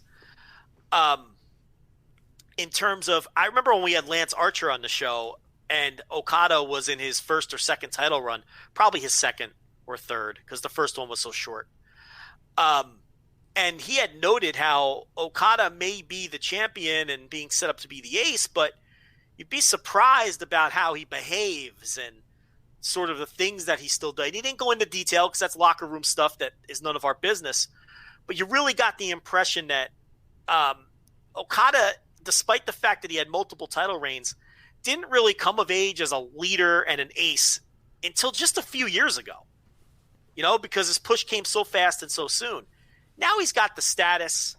He's one of the biggest stars, if not, dare I say, the biggest star in the history of the company. I mean, he was on top during the best business period in the history of the company. So you could at least argue that he's the biggest star in the history of New Japan. He had the record-breaking title run. He's done everything you can do. And he's not going to work hard in these matches anymore. It's over. It's over, Rich. Right, he's on the wrong side of 30. I think he's at least 30 or 31 at this point, maybe even a little bit older, maybe 32 or so. And the mileage is, in going out there, because we always remarked many years ago that, where Tanahashi would sit on the ropes and tag in and do boom, boom, boom, high five flow, I'm out, thank you. Makabe doesn't even tag in sometimes. Okada would always go out there and give, at least 90% effort in a meaningless tag match. And you do that every year for 5, 6, 7 years or whatever, it's going to catch up to you at a point where I'm sure his body's hurting a little bit. I'm sure his knees are a little hurting. I'm sure his elbows and his shoulders and all the normal wrestling, body parts that start kind of hurting are hurting a little bit. And he's thinking, I'm not going to bust my ass in a never open weight 6-man match. He was happy-go-lucky when they won. He was ready to put the title on, and he's ready, and I'm sure when the moment's going to come where there's a big-time match, a big-time singles match, I think he's going to deliver, but he's going to be Tanahashi now. He's going to be the guy who, it's G1. All right, it's Wrestle Kingdom. Okay, it's King of Pro Wrestling. It's whatever. Yeah, I'll bring my A game, but fuck, I'm not Road 2 blank. I'm not busting my ass in a random tag match on a Road 2 show. Get out of here. Yeah, he's T-shirt Naito. Right. Naito doesn't kill himself in these matches. All these guys are banged up and have a ton of wear and tear. And on top of, Okada used to work super hard in every match he was in, on top of all of the singles matches, on top of all the title matches that went 30, 40 minutes, all the G1s, all the New Japan Cups, where this guy was going deep into all these things and main eventing and that's the other thing. He main evented every show he was on for 7 years. I mean, always had the longest match, always had the biggest match, always had the pressure of being the last guy out there, and he always delivered. I think on or most of the time delivered on those big moments. Yeah, and he would deliver and when he was in tags, we always noted how hard he worked in tags compared to everyone else because he was younger than everyone else. Guys like Naito and Tanahashi and Makabe and all, they were many years on him, but now he's in that class and he's not, and all of these guys. I mean, Tanahashi is not the same. Naito is not the same anymore. Okada is not the same anymore. But the thing is, they're all such great workers, and they're all so smart that when they have the big singles match, they're going to deliver, and they do deliver, and they have delivered when they're in the big singles match, and they will, because they're at that point where physically none of them are what they were. But mentally, they're all so far ahead of we talk about that sliding scale all the time. Tanahashi's been, getting by on the mental aspect for years now. He's been in this mode for 5 years. Okay. Naito is in that mode. And now Okada is there. And I think those matches will deliver. They'll probably be less physical than they used to be, but you won't even notice because these guys are so good that you won't notice. And in the case of Naito, he'll get in there with a Bushi and they'll drop each other on their necks anyway. So it's those guys are just crazy. But, it's these guys are great workers and they're going to tone it down during shit like this. Right. I see a lot of people throwing dirt on the grave of Okada. It's dude, in January he had back-to-back nights of incredible. The same thing with Naito. It's this Naito guy, I don't know if he's going to last the year. And it's dude, in January at Wrestle Kingdom, back-to-back nights, those guys both put 5-star matches together. They just don't give a shit about the New Japan Cup in front of no fans. And I don't blame them. I can't, certain guys can, I think LeBron has been talking about that in the NBA. He can't get as motivated without the fans. He's trying like hell. There's no reason he shouldn't be that motivated. He's just not quite there. He just doesn't feel like he's himself yet because there's no noise and there's nothing to feed off of or whatever. Some people can just kind of get in the zone and go, but some people need that interaction with the fans sometimes, and especially in pro wrestling, that is so much a fan dependent, a fan fueled, sport that I could totally see Okada being I don't know, I'm not feeling it yet, and he hasn't been anything important either. When he has a big time G1 final. match that fucking shits the bed, then we'll talk and we'll say, oh, Okada's dead and this is never going to work anymore, and this kid can't work anymore, and you got to send him out to pasture or whatever. But let's maybe slow it down on that so far. I don't want to hear it. I don't want to hear it. Wrestle Kingdom, it was 7 months ago. He had 2 incredible matches.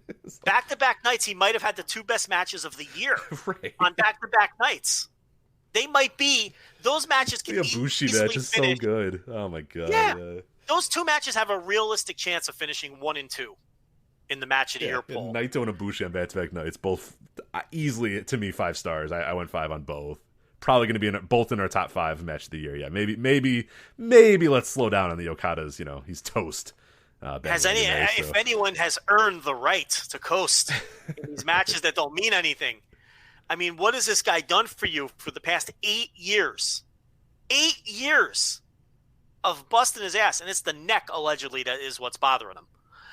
The last 8 years, killing it. Like I said, all these G1s, where he's always a factor going into the last day, always in the main events or the semi-main events. When is he lower than the semi on a G1 show?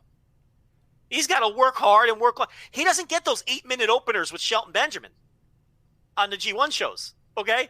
He's working semi and main every night. Long matches, hard physical matches, featured matches. New Japan Cups, making long runs every time he's in it. All those title matches, all those title reigns, working on top, okay? And working hard in those tags every night, too, until the last 6 months. He's earned it, just like those other guys before him earned it. Now you've got your shows and your Shingos and your young guys coming up who will go out there and be your workhorses in your 6-man tags. It's not going to be Okada anymore. That's fine. That portion of his career is over. But, Chaos did their big team celebration at the end. YOSHI-HASHI with that shit-eating grin on his face. I was trying to figure out a way to take a screenshot of that Chaos celebration and erase YOSHI-HASHI from it and tweet it out. But I you should have asked. I could have easily done that for you. So I couldn't configure it properly, and I gave up. And instead, I just threw out a lazy tweet congratulating Goto and Ishii on their great title win. But I wanted to put that out there and kind of like maybe put like a graphic over him or something. Congratulations to Chaos. Put a big text or whatever. Congrats, Chaos. Put the Chaos logo over his face or something like that. Yeah. Cover up the bag of socks completely, even though it was really his moment, or just like Photoshop a laundry bag over his body. But yeah, I don't know. Don't belittle Never 6-man. Yeah, you know what? I'm glad. It's something of substance. Like I like that final match. The tournament itself, hit or miss. Like New Japan's just not really working for me. Yeah, I mean, they were fun. I mean, I saw some people putting over the final. I actually thought the one semi-final was better than the final. But none of them were matches that you need. Like, if you're listening to this and you're behind. Yeah, maybe watch the finals. Maybe watch the finals, maybe the semifinals. But I think if you're pressed for time, you could probably skip all of it, to be honest. So easy skip. Yeah, so what else is going on New Japan? Yeah, so New Japan this morning canceled a show. They were going to do a Summer Struggle show in Uwajima, I believe is how you pronounce it. But the company, minutes before the show was going to start, said that a talent who was booked for the show developed a fever. And they canceled the show, and the rest of the roster underwent COVID-19 testing. We're still waiting on the results. So as of this recording, as we're recording this on Thursday night, on the August 13th, we don't know the results of that. We don't know if there's 20 people on the New Japan roster that are now positive for COVID. But somebody developed a fever, and instead of just sort of taking them off the show like they had done prior with Minoru Suzuki and I think at one point I forget, there was a few other guys who had developed fevers or had some sort of symptoms or whatever. They took them off the show and kept the show going. This time they decided to just cancel the entire show, probably because they were too close to the show or they got the test results a little too late or whatever. But something to monitor, something to keep an eye on. As of right now, it appears to just be kind of cautionary, but by tomorrow it could be half the roster has COVID. Who knows? Who the hell knows what's going to happen? So probably just because it was a house show and they didn't feel like it was important enough to. I mean, because the Suzuki, wasn't he held off of? I don't remember what show it was. Yeah, one of the recent ones. Yeah, one of I think the Evil Hiromu show, whatever. Blanket on the hell. Yeah, that one was. Yeah. This is a non-televised little house show, a little village somewhere, so that probably had something to do with it too. Plus, they're getting close to the baseball stadium show, and they obviously that's the priority. Right. Jingu. They want to make sure everyone's healthy for Jingu. So yeah, just in case, let's not ruin anything. Let's not get anybody infected. Let's just end the show, test everybody, see what we can do here. So just something to kind of keep a note on, because we don't know what is going to happen in the next few days, but hopefully nothing. So New Japan Cup USA is not on the run sheet because we're going to ignore my predictions from last week. That's what we're going to do. I didn't want to bring it up, but hope nobody bet the house on Joe Lance's predictions. You did say, for the record, you said you were not picking chalk. You were going to kind of go rogue with your picks, go wild with your picks, get the big money, make a big, invest and try to come out ahead. I was going to do the 1 to 2 odds and then parlay it to try to, get things going a little bit. But you did not do well in the first round of New Japan Cup USA. So yeah, all the favorites won. Kenta v. Carl Fredericks, Jeff Cobb defeated Tangaloa, David Finlay defeated Chase Owens, and Tama Tonga defeated Brody King, which I was a little surprised by Brody King losing. I will say that. That was the one that surprised me. Nothing else of those results surprised me whatsoever, though. Tama Tonga shaved, and it's so unsettling. I don't like it at all. It's so weird. It's too smooth. It's too, I don't like it. Sorry. He was clean shaven for years, but he's had the beard for so long that it was just startling. It's like, my father always had a mustache, and when I was a little kid, and every now and then he'd shave it off. And my dad would too. Yeah, for like Christmas or something, he would shave it off, and I remember just being like shocked, like, my God, what happened? Like, I wouldn't want to look at him. I'd be scared. No, it was really weird. Yeah, I'm right with you there. And that's what's like, I'm scared of Tom, and I don't want to look at him. It's like a different person. But yeah, so that'll move along. They're doing some tag matches on New Japan Strong this week too. So, it's a nice little show to look forward to every Friday. Yeah, it's good. It wasn't great. I wouldn't say the round 1 of the New Japan Cup USA was like fantastic or like must-see, But I thought Kenta Carl Fredericks was solid.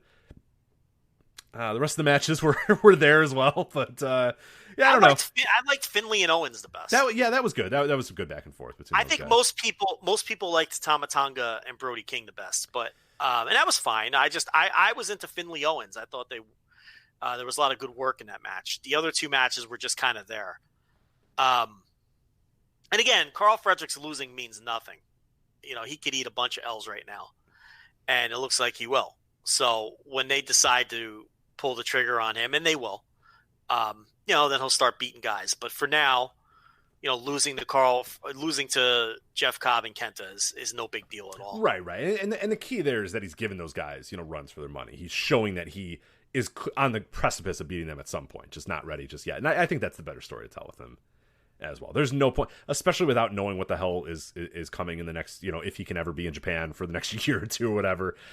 This is a perfect time to do a slow build story with him, because you don't know. You might have 2 years until you're ready to actually use this guy in Japan. So yeah, I have no issues with that. But I think it's a great way to use these guys who are over here, and I know I'm going to watch every single week and be excited. Every single week. So this week on the show, the August 14th, you have Clark Connors and Jordan Clearwater versus Barrett Brown and Logan Regal, I believe is the name. There, ACH, interesting enough, ACH, Alex Zane and TJP versus Blake Christian, Mysterioso, and PJ Black. That is a very interesting match right there. Yeah, it's going to be a lot of fun. I mean, I think that'll be super fun. And it's great to see ACH New Japan adjacent. It'd be a great landing spot for him.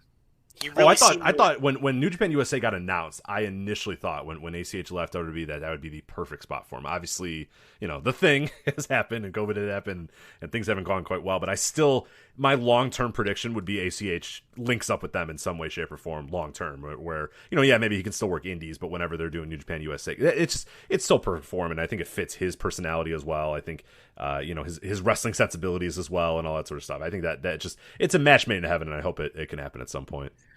He really seemed to enjoy himself, not just in New Japan, but with Noah too. Yeah, mm-hmm. He really seemed to, and look, the Japanese fans took to him. He was over in both companies. He was over in New Japan. So I think New Japan would be an excellent landing spot for him. It also, it's a change of pace too. It gets away from the American scene. I just think when things get back to normal, obviously, I think New Japan would be a great landing spot. And the fact he's working these shows is a good indication that they still have interest in him. So, I think that's a good sign, and I don't know why I hadn't thought of it until the match was announced, but it really feels like a good fit. And they're using Alex Zane again. They used Alex Zane. Yeah. Best of the Super J Cup maybe or something? Yeah, I forget what it was. Yeah, one of the USA shows. Something they used him in. Maybe some of those USA shows. They're clearly they have interest in him because they keep calling him back. So. Yeah. Now we see Blake Christian get a shot, which I think he's got some work to do. There's potential there. Obviously, there's potential there. And he is a guy I have to give credit. He has improved to some degree. And I think working in the strict structure of these New Japan shows is going to help a guy like Blake Christian a lot.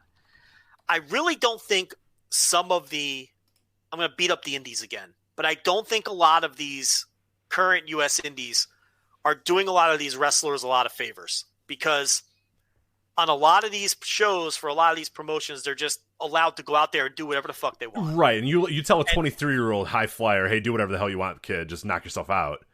You get Blake Christian matches where it's just a lot of shit happens, and it's like, all right, well, what's the point of any of this stuff? And I'm not trying to be the grab a hold kid type guy, but like sometimes in Blake Christian matches, like you said, he's a 23-year-old super athletic guy that does high flying, and he does literally everything he possibly can every single match, every single time out. And it's like, all right, I don't know if that's really the best way to go about it, but yeah,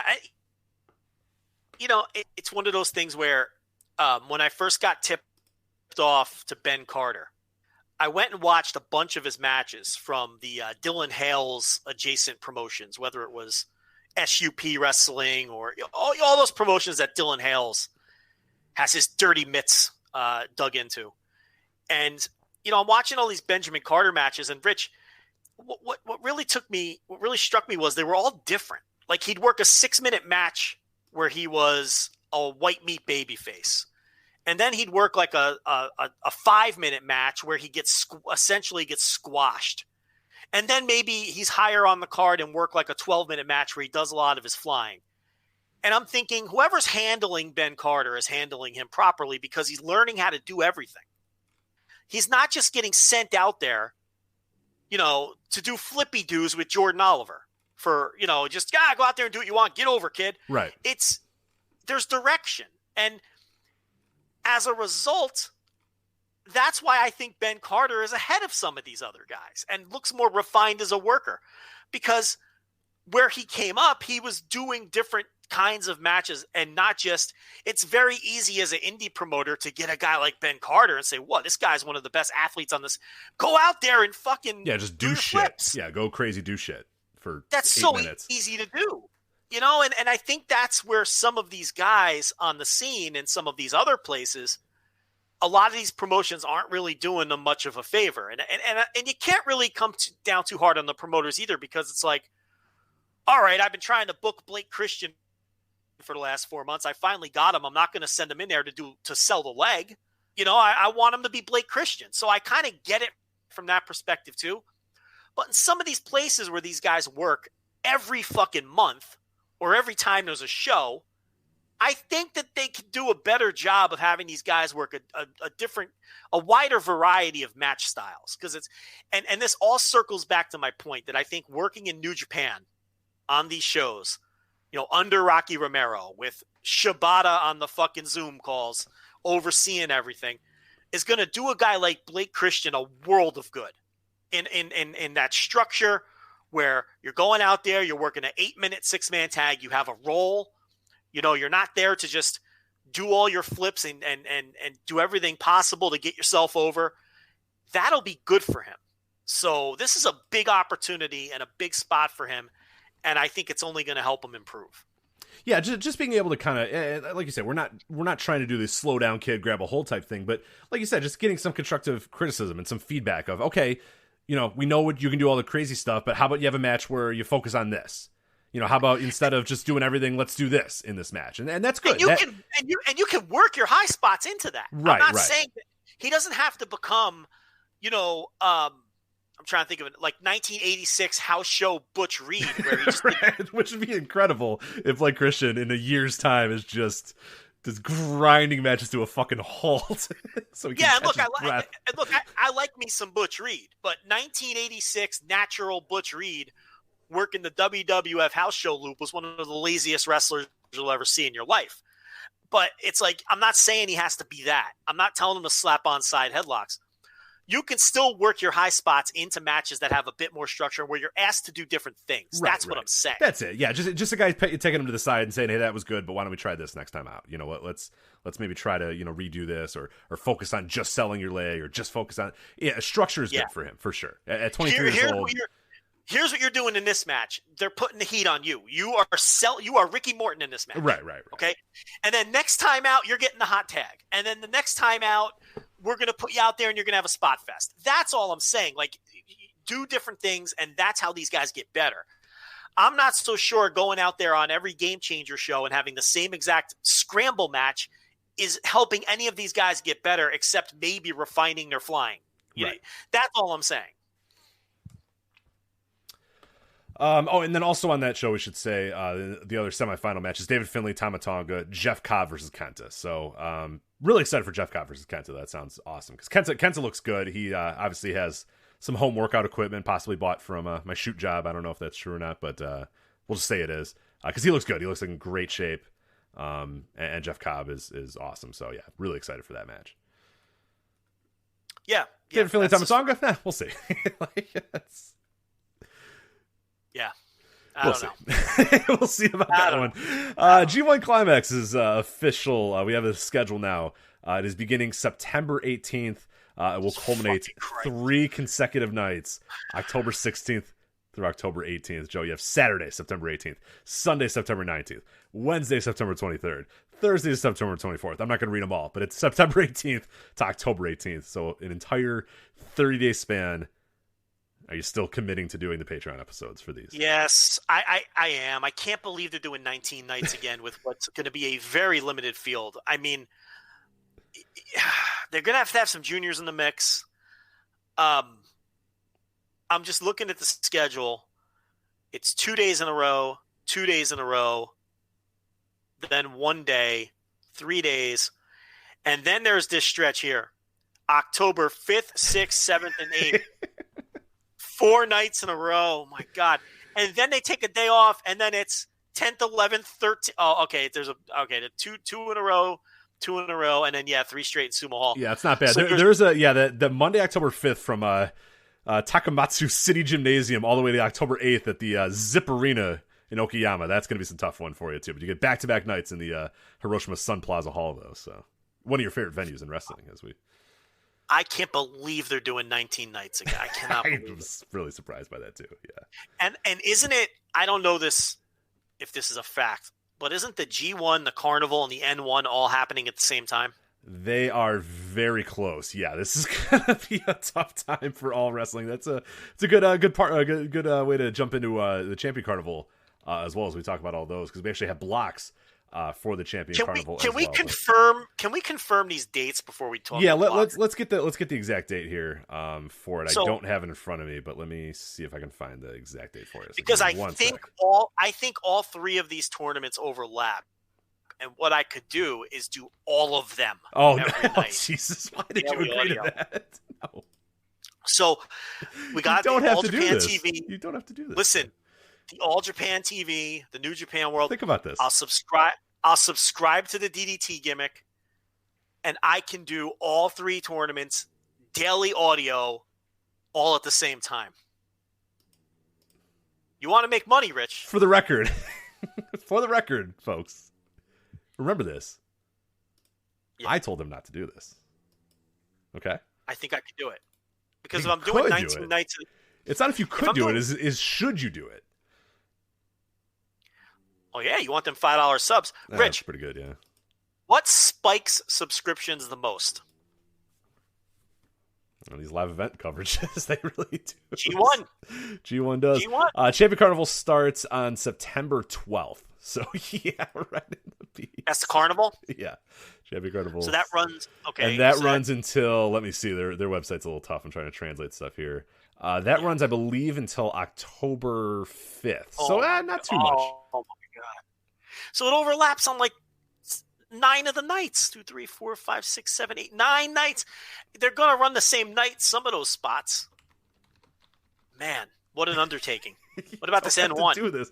Let me find about the N1. I don't remember when. I've said it on air. That means I committed. Yeah, you kind of have committed. Looks like the first one is September 18th. So that's September 18th. It's smack dab in the middle. Yeah. I told you to run at the same time. I'm going to do it. Daily audio. There it all is. 3 tournaments. Patreon.com/voiceswrestling. Joe will lose his mind watching hours upon hours upon hours of tournaments. But it's stakes. You say you'll have nothing more than wrestling with stakes, and you'll get stakes in all these. It's not even the watching. It's the coming up with takes. You got to have takes, Rich. You can't come on the air and say, it was fine. You got to have takes, and that's the exhausting part, as you well know. You know as well as anyone. But you can't come on here and say, it was fine. This is an okay match. Nobody cares about that. Got to have takes. You got to have a monologue when you come on the air and have a theme, right? You got to have a theme. Then you get into the review, and you got to have takes for all the matches. A lot of work goes into this. A lot of mental work. Watching the matches is the easy part. Let me pump the brakes on it. Let me think this over. Yeah, why don't you take a few minutes to all 3 tournaments at once? That is daunting. Because put it in a list. I think you need to put it in list form and just realize the man hours necessary to watch all this. First off, you know what I'm thinking about is what a lot of these Carnival and N1 matches are going to be, number one. And quite honestly, I mean, the G1 is not going to have the normal, complement of great wrestlers in it either, because they're going to have to dig deep. You're going to get your YOSHI-HASHIs of the world in this thing. So there's going to be some slogs. And I guess that's a good transition. We'll talk about these blocks now. And I guess we'll start with the Carnival. It's 2 5-person blocks. So look, they too recognize that there's circumstances here as far as All Japan goes, and Noah is doing 6-person blocks for the N1. The Carnival first, the A block, we've got Suwama, Jiro getting in the Carnival, Zeus, Jake Lee, and Kuma Arashi. And then the B block is Kento Miyahara, Tsuji Ishikawa, Yoshitatsu, Yuma Aoyagi, and Shitaro Ashino. So 1 N-Fence guy in each block. Yeah. They're pretty balanced. I think I like B block's better. B block's definitely better. Yeah. Other than Yoshitatsu, I think the B block's pretty solid. Even with Ishikawa, kind of slowing down a little bit. The Jiro on the A block's got me a little scared. I won't lie. I like Jiro, but I don't. Him and his dopey jacket, he can get lost. I want him to be better than he is, but he's just not. The problem is I don't think he fits in All Japan, where it's like serious pro wrestling, and then you have Jiro coming out to his stupid song, dancing around with a dumb I jacket. Like the song. I like the jacket too. He should be in DDT. He should be in. He fits better in other places. Yeah. All Japan's a terrible spot for him.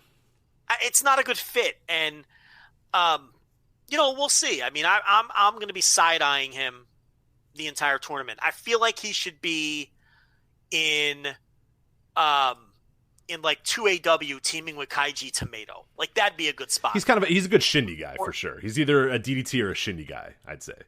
He can be like a super popular babyface in a small promotion. I think you put him in a big pond, and not like All Japan is, this isn't 1991. I get it. But even we're not going to Budokan Hall here. But I mean, even style-wise, like Jiro versus Zeus, I mean, it's a weird match. Right. Jiro versus Suwama, I mean, to me, sticks out like a sore thumb. I don't think All Japan's a good place for him. He wanted to catch on in America. He came in for WrestleMania weekend. Didn't get anyone's attention over here. Then COVID happened. So now he has no home. Wrestle One's dead. And, All Japan's going to use him in the Carnival. And I guess they figure, all right, he's a somewhat popular wrestler in some niche scenes. Not the worst guy to put in the thing, especially now that we are selling some tickets. But I'm not looking forward to his matches. I got to be honest. But the B block, you've got Kento versus Aoyagi, Kento versus Ashino versus Aoyagi, and then Tsuji Ishikawa, whatever he's got left in the tank against all 4 of those guys, against those other 3 guys. And I think he'll have some good matches in there. They're not all going to be. I mean, he's not what he was, but I think he'll have some good matches in there. So yeah, I think B block will produce better matches. A block, Zeus and Jake Lee will have a good match. Suwama could have good matches with those guys. Jiro on his best day could have some. Arashi is a nice little dart. I don't think the gap is real wide, but I do prefer. Yeah, I kind of think it is pretty wide. I think there's really not a lot of bad matches in the B block. Maybe the Yoshitatsu ones, but even his baseline, I think is probably better than some of those because he's going to be in there with great workers. So that's right. He's going to have 4 guys in there that he could rise to the occasion with. Are you a little? Oh man, you know what we missed out here? Yoshitatsu should have been in the same block as Suwama to kind of carry that. Yeah. Yeah. But I guess it's not a big deal. But quickly look at the N1 because we're these aren't full previews here. We're just looking at the we got time. We'll talk about it as we get closer. So Noah, a lot's been going on. I haven't watched any of it yet. We'll get to that in a second. But there's Go Shiozaki, Manabu Soya, Keito Kiyomiya, Masaki Mochizuki, Masa Kitamiya, and Kazushi Sakuraba in Block A. A lot of variety there. It's an interesting block. Let me run down B block first. Kano, Nakajima, Marufuji, Taniguchi, Takashi Sugiura, and Yoshiki Inamura, who's probably going to lose 5 matches. I think I prefer. Man, it's tough because there's I want to say for sure a block, and then I see a name and I'm just like I see a couple names. Yeah. Well, and I want to say another block, and then I go Here's the thing. The B block has Nakajima, Kano, and Sugiura. Those 3 guys are going to have, 3 total matches? Yeah, they're going to have all the matches between all 3 of those guys are going to fucking rock. So Inamura is just going to get beat by everybody. Marufuji is going to be hit or miss, as he always is at this stage of his career. And Taniguchi kind of stinks, right? Maybe you get 1 or 2 decent matches out of him. The A block is a lot of different styles. Okay, you got Mochizuki and Sakuraba, who are going to bring different kind of things to the table. You got Kiyomiya. That's one way to describe it for sure. Okay, yeah, I like B block because you don't have Sakuraba in it. He stinks. Yeah, I'm sorry, he does. Like I want to say the A block because I like Soya, I like Kiyomiya, Mochizuki, even Kitamiya is fine, but the Sakuraba that name takes me away from definitively saying the A block. I noticed you blow right over Go. Well, we'll talk about that. I haven't seen the recent stuff, but the 60-minute match is good. By the way, about the Go Kano match, it's good. Oh, you watched it? I did. I watched it this afternoon. It is It is 60 minutes, but hold that thought. We'll get to that.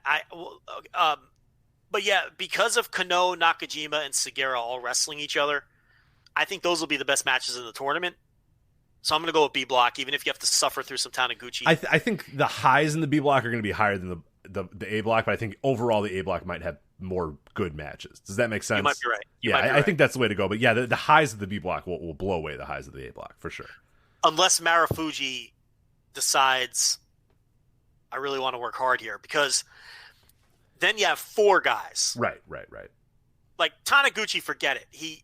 At best, you're getting 1 or 2 quality matches. And Inamura, his matches are going to be structured. He's going to open the show every night. He's going to lose in 8 minutes. And I like him, but that's where he's at. And I guess his comparison point would be Masa Kitamiya in the other block. And I like Kitamiya. Well, I like them about the same. I think Inamura is going to blow by him one day. And Soya, I think, I don't know.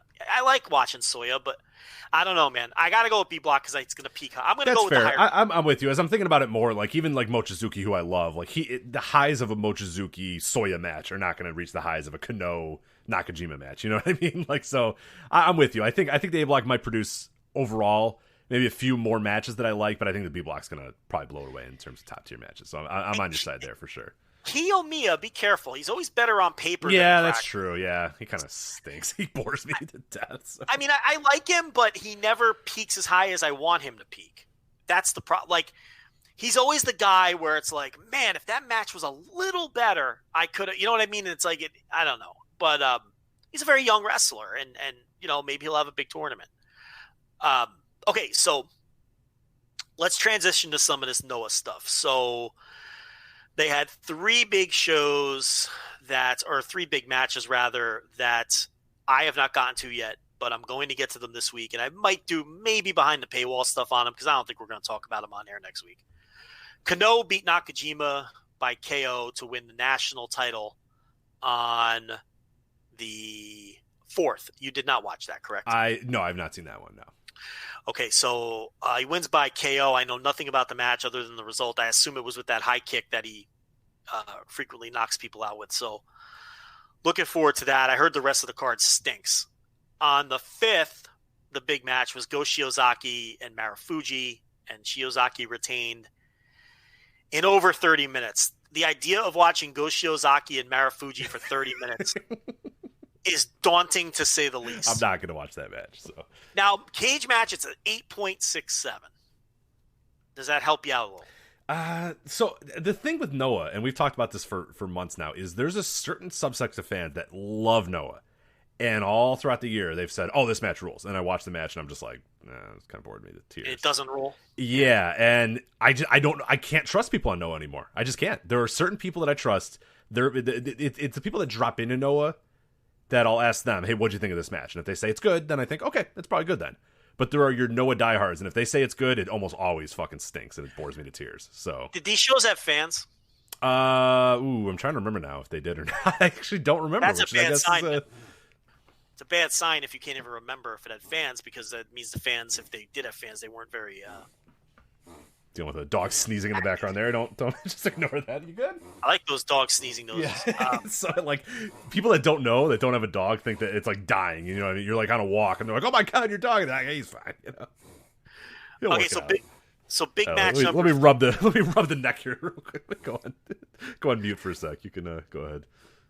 So let's move on to the 10th, where the two big matches were Keiji Muto over Kaito Kiyomiya in 27 minutes. Rich, are you going to watch a 27-minute Muto match in 2020? Okay, I'm back. So sorry, what did you say? Yeah, we're good. Are you excited about a 27? Are you excited about a 27-minute Keiji Muto match in the year 2020? God. Did I want to watch a 27-minute Keiji Muto match in 1996? So no, I don't want to watch a fucking 2020 Keiji Muto 27-minute match. No. Not watching it. Unlike the Go match that's flirting with 9 on Cage Match, this is at 5.43. So okay, good. Yeah, so it might actually be good then. If all those people think it sucks, it might actually be good. But maybe you could pay me to watch that match. So maybe on the paywall, I would watch that match. But I'm not watching that on. And then a match that one of us actually. And then a match that one of us actually watched, which was the 60-minute draw between Go Shiozaki and Kano, title for title. They did not merge the titles. This is at 9 on Cage Match as we speak. So you're not alone in saying that this was good. Did you slap stars on this? Yeah, I went about 4.25 on it, which I saw some people, flirting with match of the year. Some people saying it is their match of the year. I've seen some 5s. I've seen some. It didn't reach that level for me. And it didn't help that I knew it was 60 minutes. You know what I mean? Maybe if you're invested in it, but you would, even if you didn't know it was 60 minutes, 5 minutes into the match, these dudes are going 60. You know that feeling we always talk about? You kind of feel that. And I will give them credit. They worked their ass off. There is not a ton of downtime. It's brutal.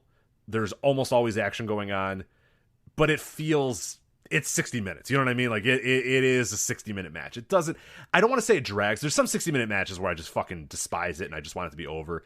I didn't feel that here, but I was also like, all right, we're getting there. 50 minutes. Let's go. Let's cut to the chase. I kind of just want to see how it ends. That's kind of where I was with that match. But otherwise, I think it was really good and a testament to the work. I thought Kano was really, really good in the match.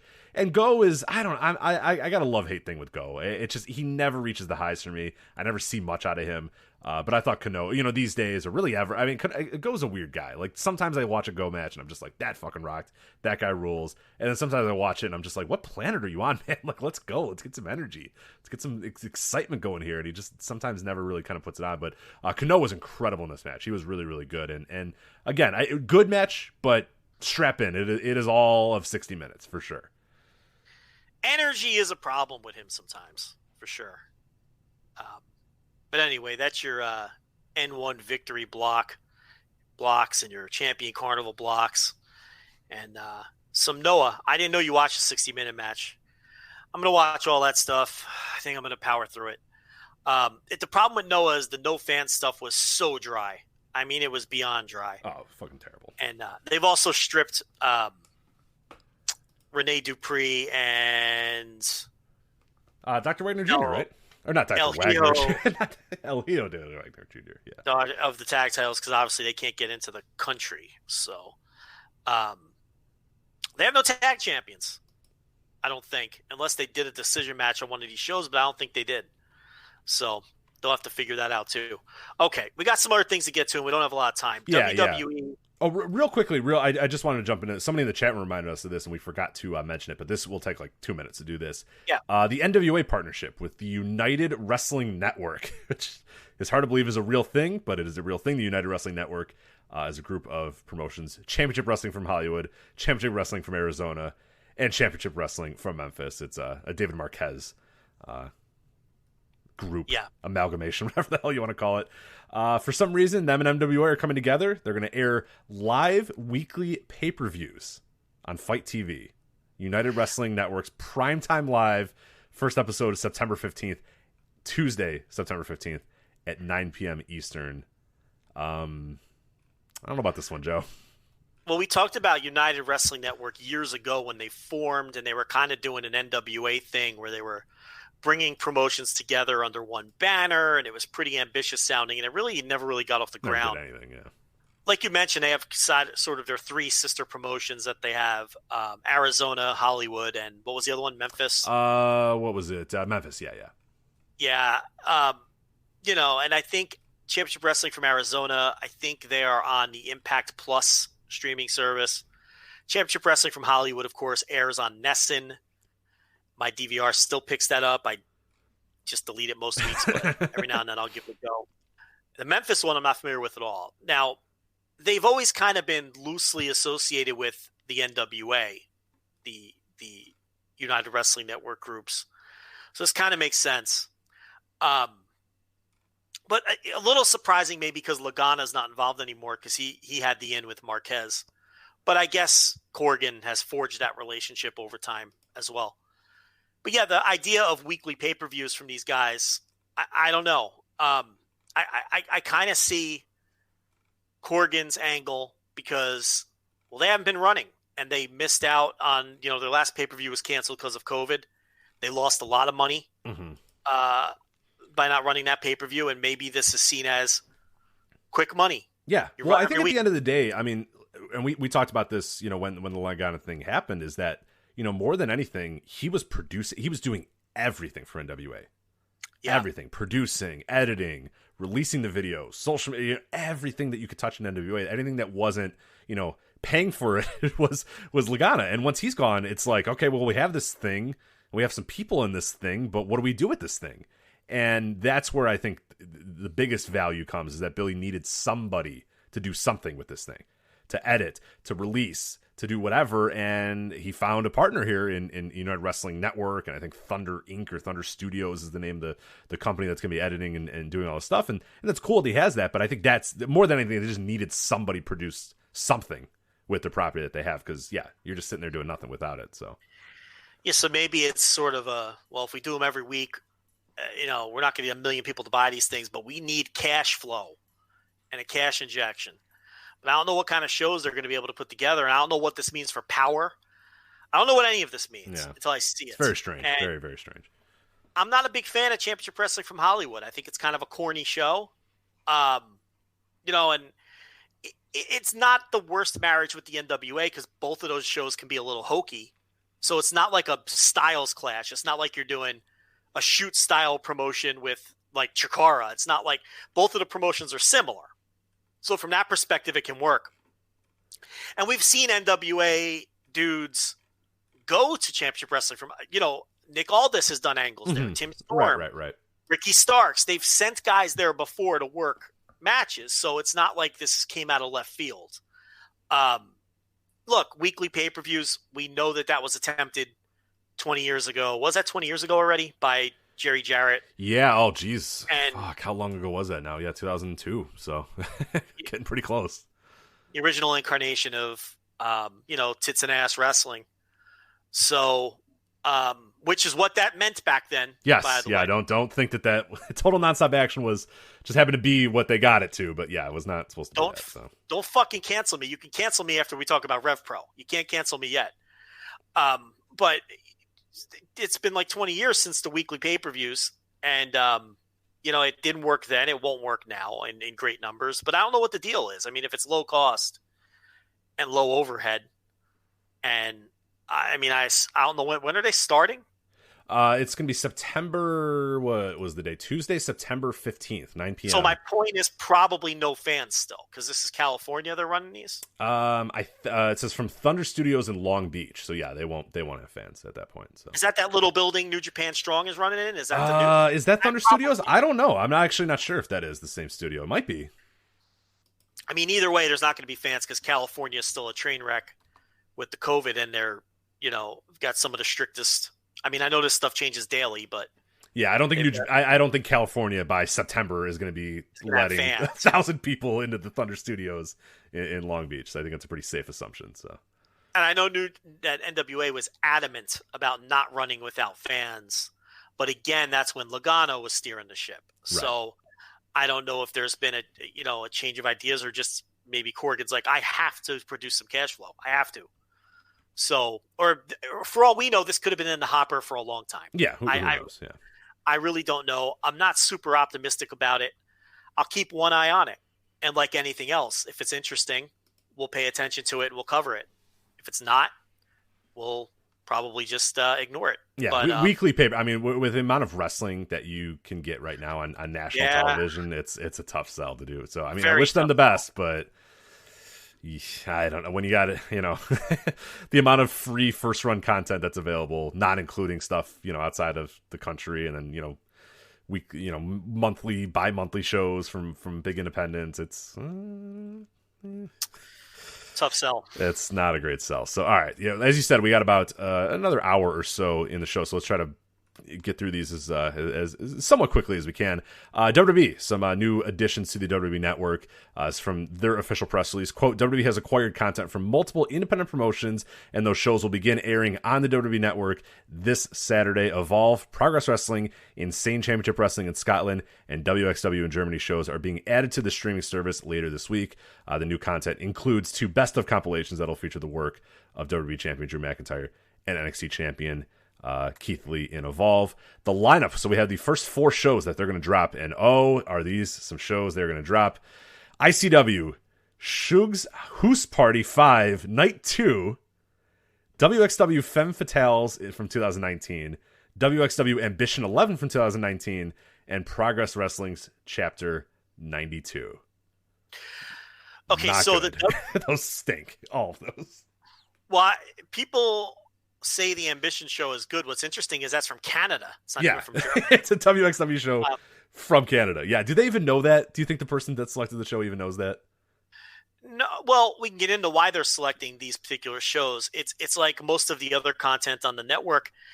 They're selecting stuff that heavily features their current WWE wrestlers. The Progress 92 show, the main event is Walter versus Ilya Dragunov. Yeah. The Ambition main event is Walter versus Timothy Thatcher. So they might just be scrolling. They might literally be scrolling to the main event and going, okay, yeah, those 2 guys, cool. Done. Yeah, that's the mindset behind these selections.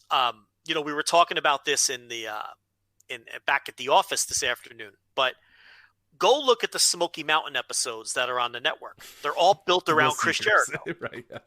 They're all Thrill Seekers episodes. Go look at some of the USWA / whatever it's called on the network. I don't know. They're all built around Stunning Steve Austin. So a lot of times when they put stuff on the network, it's built around marketable personalities that they can sell. It's all like Steve Austin, Jeff Jarrett stuff. Yeah, right. And the Smokey stuff is all Thrill Seeker stuff. And this is all, this all heavily features Walter. Both the Progress and WXW show that they're going with. ICW was always a very bizarre partner for WWE because it's a weird show. It's this heavily show comedy is based. so bad too. And it's like, that was always a weird partnership that a lot of people didn't. It's like I don't think they researched that company before. No, that's when they were just gobbling up whatever they could, because there's no reason for them to have ICW in their purview. Progress, of course, makes all the sense in the world to bring Progress in. WXW, incredible promotion, incredible stuff. Of course, you're going to try to bring them in if you can. Yeah. Evolve makes all the sense in the world. There's numerous other, European promotions at the time that I would have acquired. I never got the Insane Championship Wrestling thing whatsoever for them. It makes no sense. It's a weird company. It's of the shows I've seen, it's not their style at all, in any way, shape, or form. I mean, the fucking main event of this show that they're putting on the network is DCW versus Stevie Boy. James Storm versus Ravy Davy in a Texas death match. I mean, they would always bring in a big name or two, and they would do good business. But it's just a weird promotion. Jeff Jarrett's the guest commissioner for this night as well. So is that which is why they picked that? Yes. Probably. That's why they picked it. That's the mindset here. Yeah. And the Evolve stuff are compilations. It's a best of Drew Galloway. Keith Lee and Drew Galloway. Yeah. So they're compilations. They're not even full shows. Iron Mike Spears, who is a WWN Live subscriber, he's the guy. He's the one. He's the subscriber. He noted that last week they pulled all of the Evolve and Dragon Gate USA shows from WWN Live. What I took from that was not just that the stuff was going to be coming soon on the network, but they didn't just pull Evolve. They pulled Evolve and Dragon Gate USA.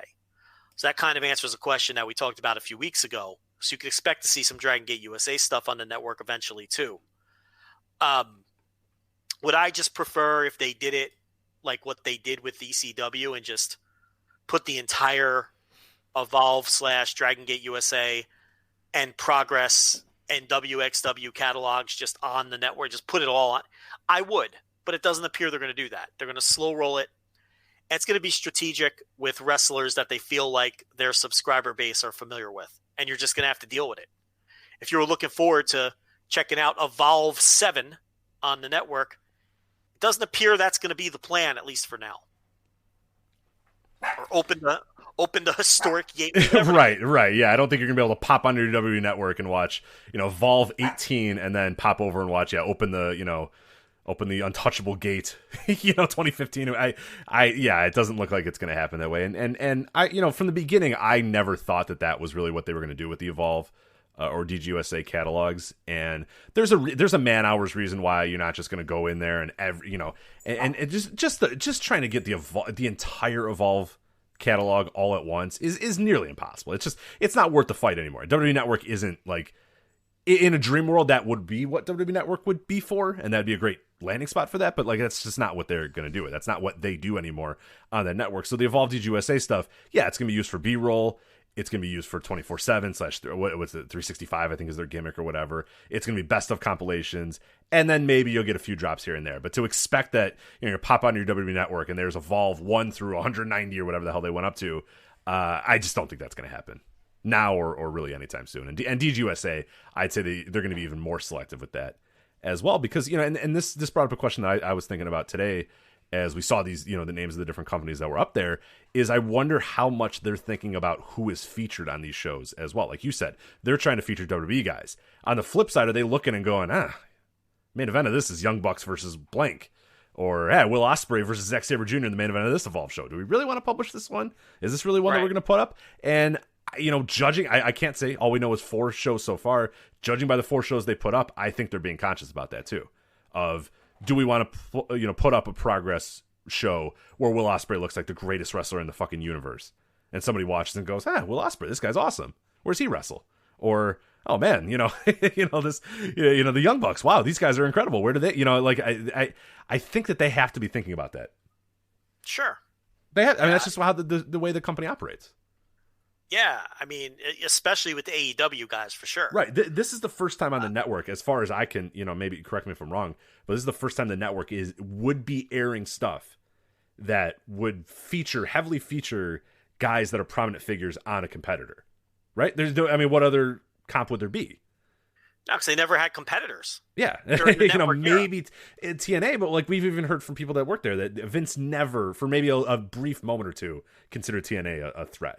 But pretty much from, 2007 on realized, these guys don't have their shit together. I'm not worried about them too much. And even then, like, think of in the network era, Impact was never a direct competitor with WWE ever. So it's like, yeah, whatever. Okay, yeah, we'll show the show that has one of their top guys. Who cares, But now, are you going to show, something that features the Young Bucks? Are you going to feature something that features Kenny Omega? You know what I mean? Like, you got to really think about that. It's a good test because, like you said, they've never had a competitor during the network era. So it was never really consideration. They've never cared about TNA or considered them a competitor.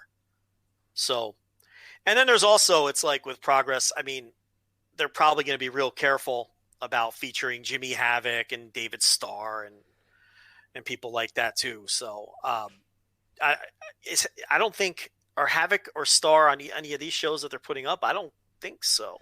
I could do a quick search. I thought he was on that ICW show, but maybe he was not actually, which, yeah, again, another thing that you got to be careful of when you're publishing these shows is that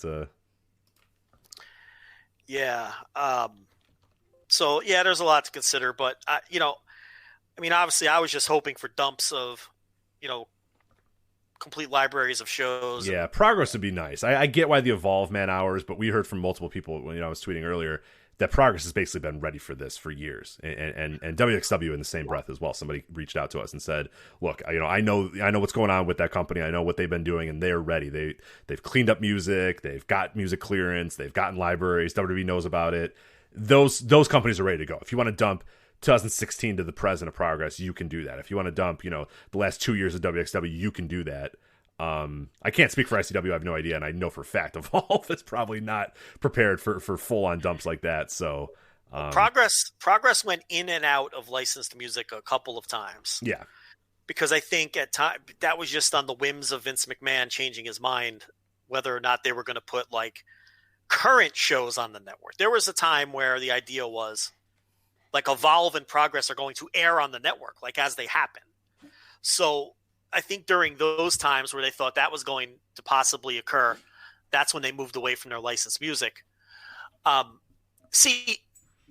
always disagree with you on this. I really don't think the licensed music is a big a deal as you do because, again, I always have to cite the ECW example. If you can scrub all of that music off of the entire history of ECW, why can't you do it for Evolve? Because why would you do it for Evolve?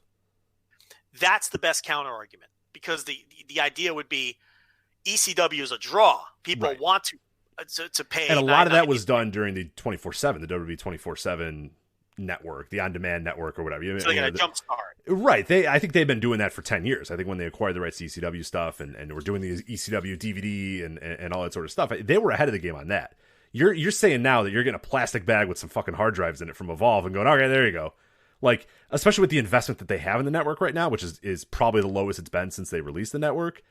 I just don't think they want to say, hey, guys, here's a 600-hour project that we have for you. You're going to go through every Evolve show and scrub all the audio from it. Like, I just don't know that they see the return on investment in that. Yeah. And it sucks because I agree. If you just want to do the work, it's not that hard, but it takes time, and I don't know that the return is worth it for to scrub the music from Evolve 47 so that people can go on there and watch it. You know what I mean? With ECW, now that they're putting up all of the quote unquote super shows in full, a lot of those, like almost all of those matches from Hardcore TV are now on the network twice. Because I don't know if a lot of people know this, but all of those, super shows that they're putting up, every 3 weeks they would run the arena and the show would have a title, whether it was Hardcore Heaven or whatever the case, double tables, you go right down the list. Then they would take the matches off of those shows and they would be the matches for the next 3 weeks of Hardcore TV until the next ECW house show. You see what I'm saying? So all of these ECW super shows that are going on the network, all of those, well, not all of them, but a lot of those matches are already on the network on the Hardcore TVs. All you're getting with those uploads are the full shows. The matches that didn't end up on Hardcore TV and some of the matches unedited as opposed to the television edits. So not only is nearly the entire ECW library on the network with the music scrubbed, it's up there twice. Right.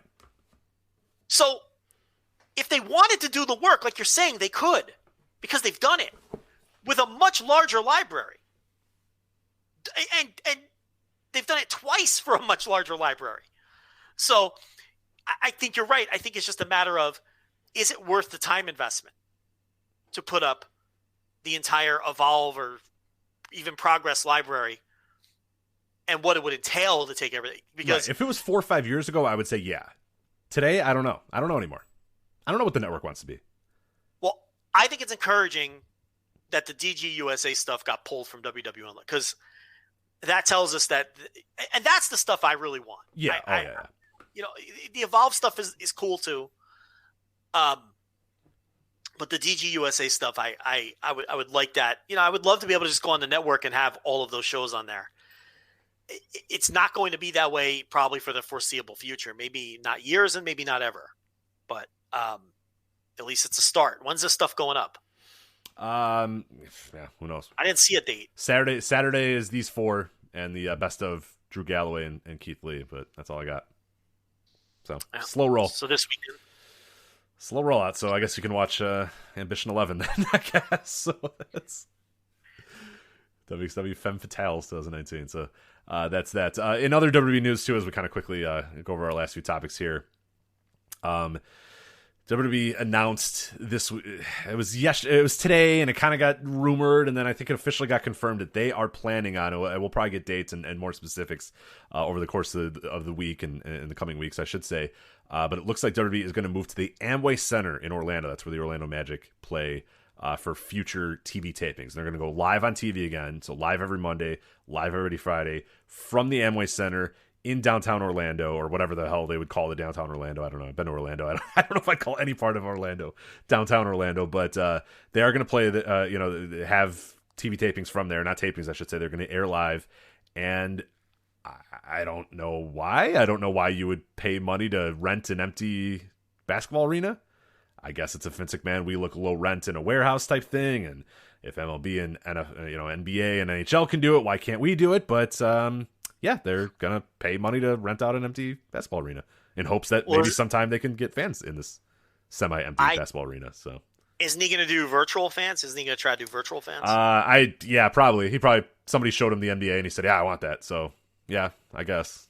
I don't know.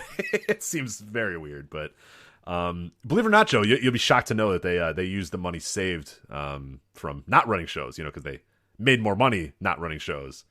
Despite what the Monday Night Messiah might tell you. But they have extra money on hand, extra cash on hand, so they can rent a fucking empty basketball arena for ton of extra weeks cash on end. So ton of extra cash. It's so weird. It's so weird that they have extra money from not running shows, because I don't know, Joe. Seth, the Monday Night Messiah Rollins, told me the opposite, so it's a team effort there. Seth Rollins doesn't listen to WrestleNomics, I don't think. No. So he doesn't understand that running TV out of the same building for months on end is actually saving not having to dollars. Grab a fucking a truck and fill all your equipment in there, and just running the same arena with all your setup already there is much cheaper.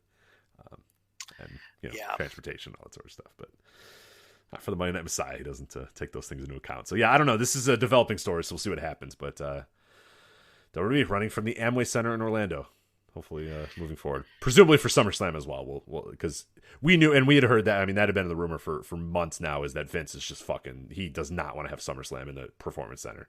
He tried to do something in Atlantic City. There were rumors. There was something in the Northeast. I'm sure he called everybody he could possibly call. Every favor he could call in, but apparently the Amway Center in Orlando's said, "Sure, we'll take your money." Yeah, he wanted fans. He wanted fans, but he couldn't find anywhere that was going to allow him to put fans. So. Tony Khan's putting fans in. I don't know why Vince doesn't just fucking put people in. Just do the same thing. I would tend to think that sticking in Florida is probably a very conscious decision for that as well. I mean, obviously it makes sense because they're based in Orlando and the Orlando thing is perfect. But Florida I think was a very deliberate choice to pick. Listen, I'm all for sneaking fans in. I hope WWE can sneak fans in. It helps the atmosphere tremendously. So, I don't know. Well, he wanted to sell tickets, though, is the idea. Right. He hasn't been able to. Once he cleared that with any arena in the country, they went, we don't want that liability, so no thank you. We're good. So. Yeah. We'll see. We'll see how it goes. But yeah, the virtual fans. Can you even imagine how terrible the WWE is going to pull that off? Like, the NBA is only barely doing it, and I think they're doing a pretty good job of it. But it's like it's almost kind of like innocuous. It's just kind of there. It's whatever. Fox tried their fake, AI fans in the crowd for their baseball games, and that's just ridiculous. And I remember the first night I watched the Fox thing, the announcers were like, well, we're doing this fan thing and it's not supposed to look good, like it's kind of for fun or whatever. I was like, oh, no, that's not what you guys said a week ago. You said this is gonna like make it the experience perfectly. And then immediately, first inning, they show a clip and the announcers are just like, oh, look how stupid that is. Of course it's not real, it's just kind of fun. And I was like, yeah, you guys knew that this sucked. Did they dump it already? I think they already dumped it, yeah. So because it was, I don't think they're doing it. I mean, terrible. I don't watch the national games, the national feeds, but I think they dumped it. I don't it was think so bad. Oh my! And it was only like I don't know if you watched any of the games or saw any highlights, but the fake fans would only be in like one area. So they would, like, the center field cam would show no fans, the first base cam would show no fans, the third base cam would show no fans. But if they cut to the outfield, there's an entire outfield filled with fans. So they didn't even put fans in the whole building. No. And they were just like, they were like video games. They were all like getting up at the same time and cheering and like jumping. It was utterly ridiculous. And they knew it was. So I think they cut bait right away from that. So sounds pretty stupid. The NBA one's fine. I don't know. Like, the people sitting in their chairs. It's okay. They don't use it that much. It's not like it's a crutch that they use all the time. It's there. It's a cute little way to, get your face on the game or whatever, but it's not it's not a staple of the NBA broadcast. No, and it's only fine because of the circumstances we're in. It's utterly ridiculous. Oh, it's a dystopian nightmare, which is what it is. Which is just like, you watching this, it's just like, dear God, is this what our lives have come to? Like, just a webcam of 100 people watching this basket. It's creepy. It's creepy. Yeah, it's something you'd see from like a 1984, movie, like a RoboCop or something like that, or Smash TV, or video game or something. It's just bizarre. I hate it. I know people have praised it. I can't get into the NBA games. It's weird. I can't get into them. Now with the playoffs starting, maybe it'll be different. I could not get into the the quote unquote, what were they called? The end of the regular season. Play-in games, the seeding games, yeah. I couldn't get into it. It was weird with the virtual fans, and I don't know. The playoffs, I'll probably be into it. I'll definitely be into some Game 7s if we get them. But the stuff with no real stakes, I couldn't. I don't know. I would put it on. I tried to get into it. I just couldn't. It just felt weird to me. The baseball with no fans, I'm real used to it now. I don't. Honestly, it's no different to me. It's strange. It's just I don't know. It's still baseball. It's not. I think it's less weird without the virtual bullshit. It's just there's no fans there. It's not. It was weird the first couple days, but now it's not a hindrance to me at all. What about breaking news here? We got a play-in game. You're going to watch the Portland Memphis Grizzlies play-in game on Saturday. What happened to the Suns? Suns are in. Suns have stayed undefeated in the bubble. They are into the playoffs. So they don't even need a play-in now. They don't even need a play-in. They're good, but the Blazers and the Grizzlies are tied, so they have a play-in set. Yeah, I don't care about them. I'm into the Suns. I'm into Devin Booker. I'm into the Suns. You've changed course on Devin Booker. I like it. I haven't changed course. I remember I was saying, hey, look, Devin Booker puts up these huge numbers, and you were the one poo-pooing Devin Booker, saying, he's a good player on a really bad team, padding his stats. Which, but listen, it's I've been right for most of the time. So it's undeniable what they're doing now. I mean, they've won what, 9 in a row? I think whatever it is, 9 or something, undefeated in the bubble. I don't know offhand. So, well, you mean the first round? Oh, you mean the first round of the playoffs? Yeah. Oh, I thought you were like, who do they play? I think you want me to list 9 games on the top of my head. I don't know. No, I don't care about that. I care about. Let me see who they're against here. I forget. Are they seeded yet? I don't know if they are yet because of the people are yelling at me as we're going on. I'm trying to figure this out as we. So they're in, but we. Or maybe they're not. Are they in? Maybe they're not in. Actually, hold on a minute. They might not be in. I'm sorry. I don't think they were in. I thought. Well, people were tweeting that they were in, but I don't know if they are. They went 9-0, and they still didn't. They didn't get in. Oh yeah, they didn't get in. Yeah, because the Blazers won. So. See, I think they're more interesting than the Blazers. Damian Lillard, I find him annoying. I don't. You know what I find annoying about Damian Lillard? What do you find annoying about Damian Lillard? You're going to kill me for this. He got 151 points in the last 3 games. But yeah, what do you find annoying about Damian Lillard? He's a great player. He's a great player. Underrated player, great player. Okay? I hate that people call him Dame. It bothers me. I hate the nickname. I hate. Really? Okay. All right. Yeah, it gets fine. under my skin. We all have our things. Dame. Oh man, did you see Dame last night? Dame time? You don't like Dame time? That doesn't. I hate that shit. Now I didn't like the Clippers mocking him the other night. I thought that was very Bush League. Yeah, well, that's what he's been. And then, since then, he's been fucking on fire. He's been inspired. Yeah. Listen, that's Bush League shit. I don't like that. You know, it's this isn't fucking Rucker Park. This isn't fucking this isn't a backyard game. You're a professional, okay? I don't like that stuff. And it's good. You know what? I changed my mind. I'm into the Blazers. There it is. Because now I want because they got a chip on their shoulder. Dame said, "Put some fucking respect on my name." That's what he said the other day. And he's backing it up. There it is. He's out there crushing it. I converted you. There you go. Suns, they're out. Their history. Devin Booker misses the playoffs yet again. It's Dame time, Joe. Let's go. I respect that 9-0 in the bubble, though. That was a hell of a run. Yeah.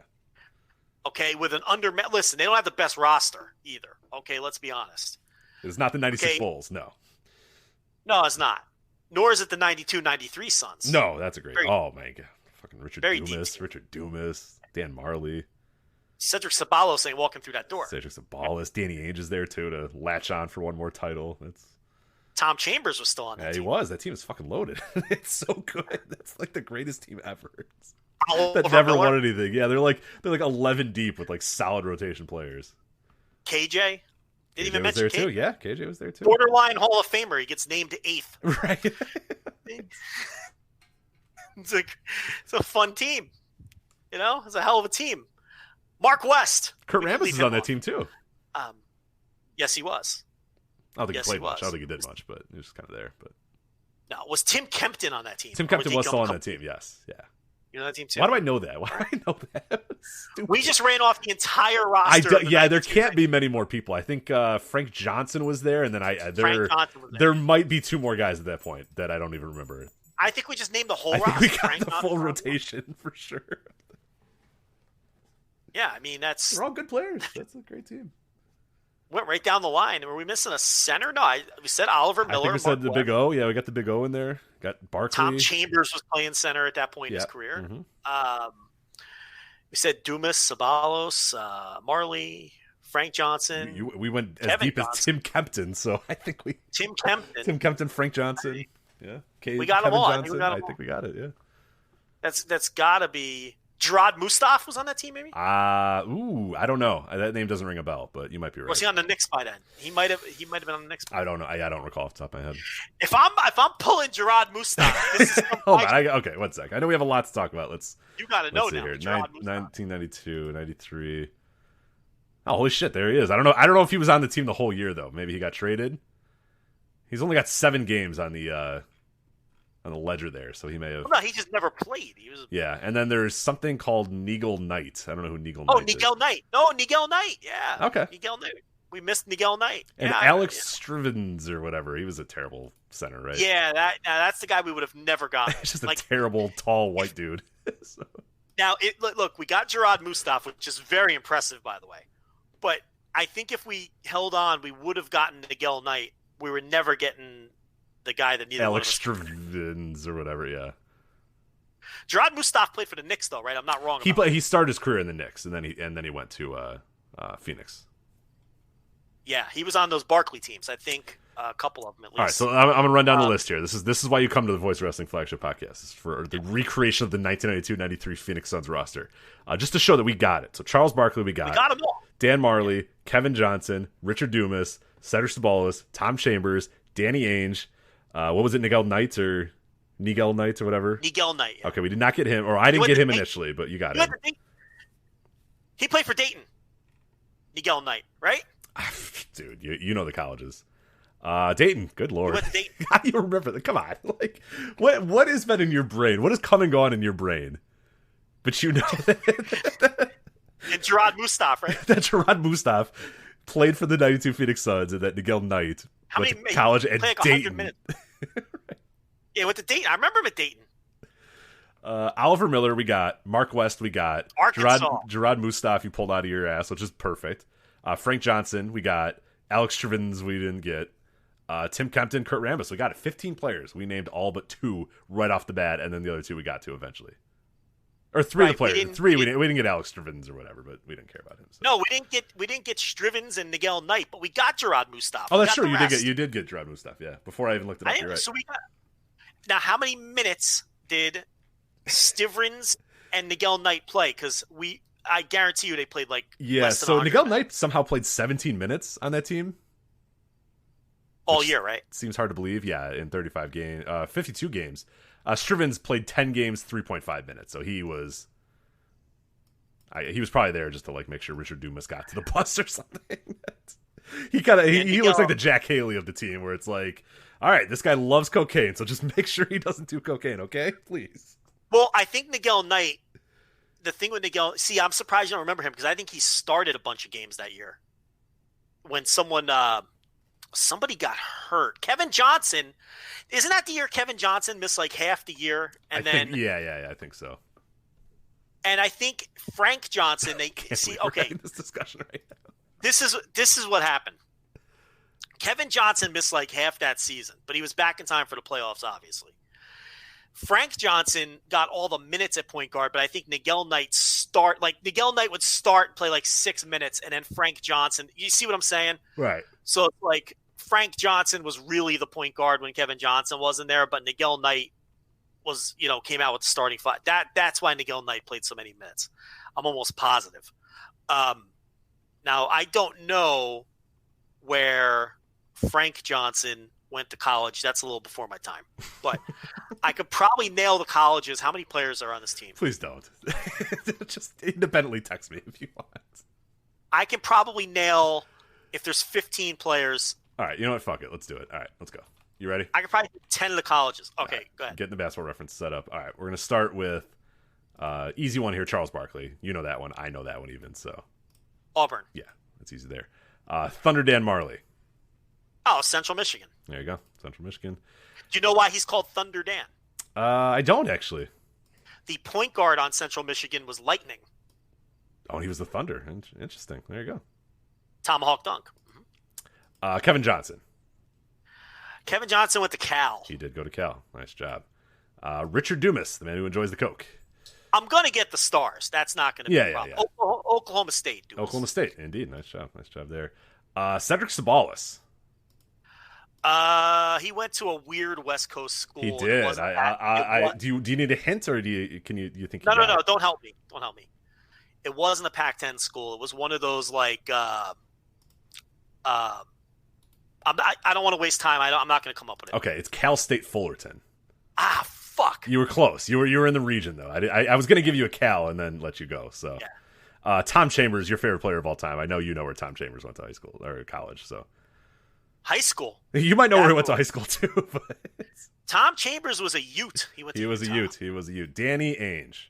Another easy one. BYU sticking in Nigel Knight. We've already, of course, clarified that. Dayton. Yeah. Oliver Miller. I believe you screamed out Arkansas while we were going, so you got him. Mark West. I have no clue. Where Mark West you're never going to get this one in a million years. Old Dominion. You would never get Old Dominion from Mark All West, right. So. Gerard Mustaf. Do you actually know where Gerard Mustaf went to college? Gerard Mustaf went to you can get this. Oh, you could get this one. ACC. I'm thinking ACC. Mm-hmm. He went to NC State. Close. Red as well. He went to Maryland. Oh, that's so close. You were so close. You had the color. You had everything going. Rich, how do I know this? Yeah, what a sick mind you have. What a sick mind we all have. Frank Johnson. I don't know where he went. Also ACC. Oh, really? Frank Johnson. He didn't go to Duke or Carolina. No, but you're close. Right state. Probably. I don't know.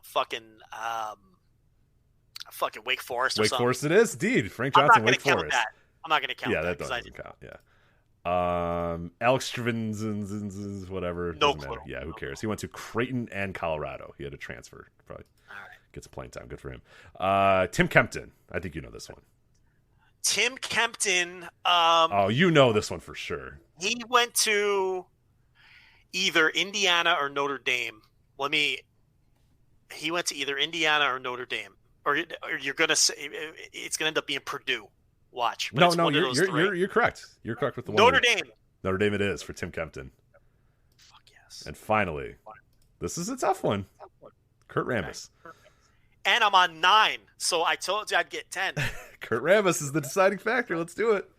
No, I know Kurt Rambis. Kurt Rambis went to Santa Clara before Steve Nash. That's 10, baby. That's 10. That's Santa right. Clara for Kurt Rambis. There you go. Woo! Rambo went to Santa Clara. Nice job. That's 10. What a wasted brain. Think of all the things you don't know. You know what I mean? I don't know half the wrestling shit that we talk about. Right. It's a wrestling show. Oh, well, that was an interesting edition of the Over and Back Classic NBA podcast there. At Over and Back NBA, by the way, if you want to follow along for more. We got to get you on. I'm going to get you on for an episode where it's just Rich says names and Joe just talks about them. And I blurt out the college. Let's remember. Yeah, well, we tend to do more NBA, but I think it's a good way to start talking about a guy, too. So, because that was your heyday of like NBA watching at that time, too, right? Well, like the 90s? Yeah, like 92 to like 97, I think was probably your. Yes, 92-93 is my favorite NBA season. It's a lot of people's favorite NBA season. That's a great, yeah, it's an all-time season. Okay, Good season. It's a fantastic season. Okay. What about the next year when the Suns lost to the Rockets in the semifinals, but KJ had that fucking dunk over Olajuwon? Remember that? Yeah, dude, KJ is like the Russell Westbrook of people don't know about KJ. Oh my god, look up Kevin Johnson dunks on YouTube, and you will be blown away by what this guy was doing in the early 90s. But don't Google his post career. No, he's a pretty bad human being. So just watch the cool dunks and go, wow, Kevin Johnson, that guy is good at dunking, and then click out of the video and then never think of Kevin Johnson Shitty again. guy. Right. Remember the wrestler. Right. Just remember the wrestler. Yeah, separate the art from the artist with Kevin Johnson, Yes. for sure. Our friends across the Atlantic would call him a nonce. Yes, certainly that. Yeah, he would not have done well during speaking out, for sure. He would have. No, he was spoken out on. Yes, he was one of the original spoken out of many years ago. All right. Well, hey, speaking of speaking out, let's do this. RevPro UK is back. Epic Encounters 1, Saturday, August 23rd on Fight. Here's the card we have right now: is Robbie X versus True Grit, Connor Mills. Kenneth Halfpenny versus Brendan White, Callum Newham versus Dan Maloney, Bobby Tyler versus Alina James, Michael Oku and Will Ospreay versus RKJ and Kyle Fletcher, and then presumably your main event, Undisputed British Women's Championship, Giselle Shaw versus Jamie Hayter. So what do you make of RevPro UK's return? Well, RevPro's back, and a lot of people are mad, Rich. Online? Are they mad online? They're mad online. They're mad for a lot of different reasons. The Grapple podcast, Benno and the boys, they broke it down very well. It was interesting because it really breaks down into segments. Like British wrestling Twitter is irate that, number one, this show is happening. Number two, it was taped under the cloak of darkness like weeks ago, apparently. And number three, that Will Ospreay is on the show. And we'll get to all that. And they are just irate. But they noted that on Facebook, the British fans are kind of like, okay, yeah, we're excited. RevPro's coming back. They also noted that they noticed that like American fans aren't really fired up or upset about this much at all. So there's really like weird dividing lines of people who really the only people pissed about this are British wrestling fans on Twitter. Like that's your demo of the people who are fucking mad about this show, and they're mad about three different things when it comes to this show, and they are very angry that this show is taking place, and when it comes to the particulars of this show, apparently a lot of people think that RevPro coming back before they have properly addressed speaking out is a problem. I mean, I don't know what they want RevPro to do. I mean, the guy, Andy Quinlan went and did a 4-hour podcast on speaking out. I mean, what else is the guy supposed to do? It's not like they've ignored it. They fired people. They fired people that were directly named in speaking out, including an announcer and so I mean, they haven't come up with the old code of conduct yet, which is very important to some people for some reason. To me, it's just words on a sheet. I don't know any code of conduct that's going to stop Joey Ryan from assaulting someone in a hotel room. Right. I don't know of any code of conduct. Yeah, that's going to make an after party, not weird. Hey, look, I don't need your code of conducts. I don't. I think they're nothing but PR. I think they're mostly empty words. Here's what I need. No more after parties. That's what I need. Let's start there. After parties are dead. Okay?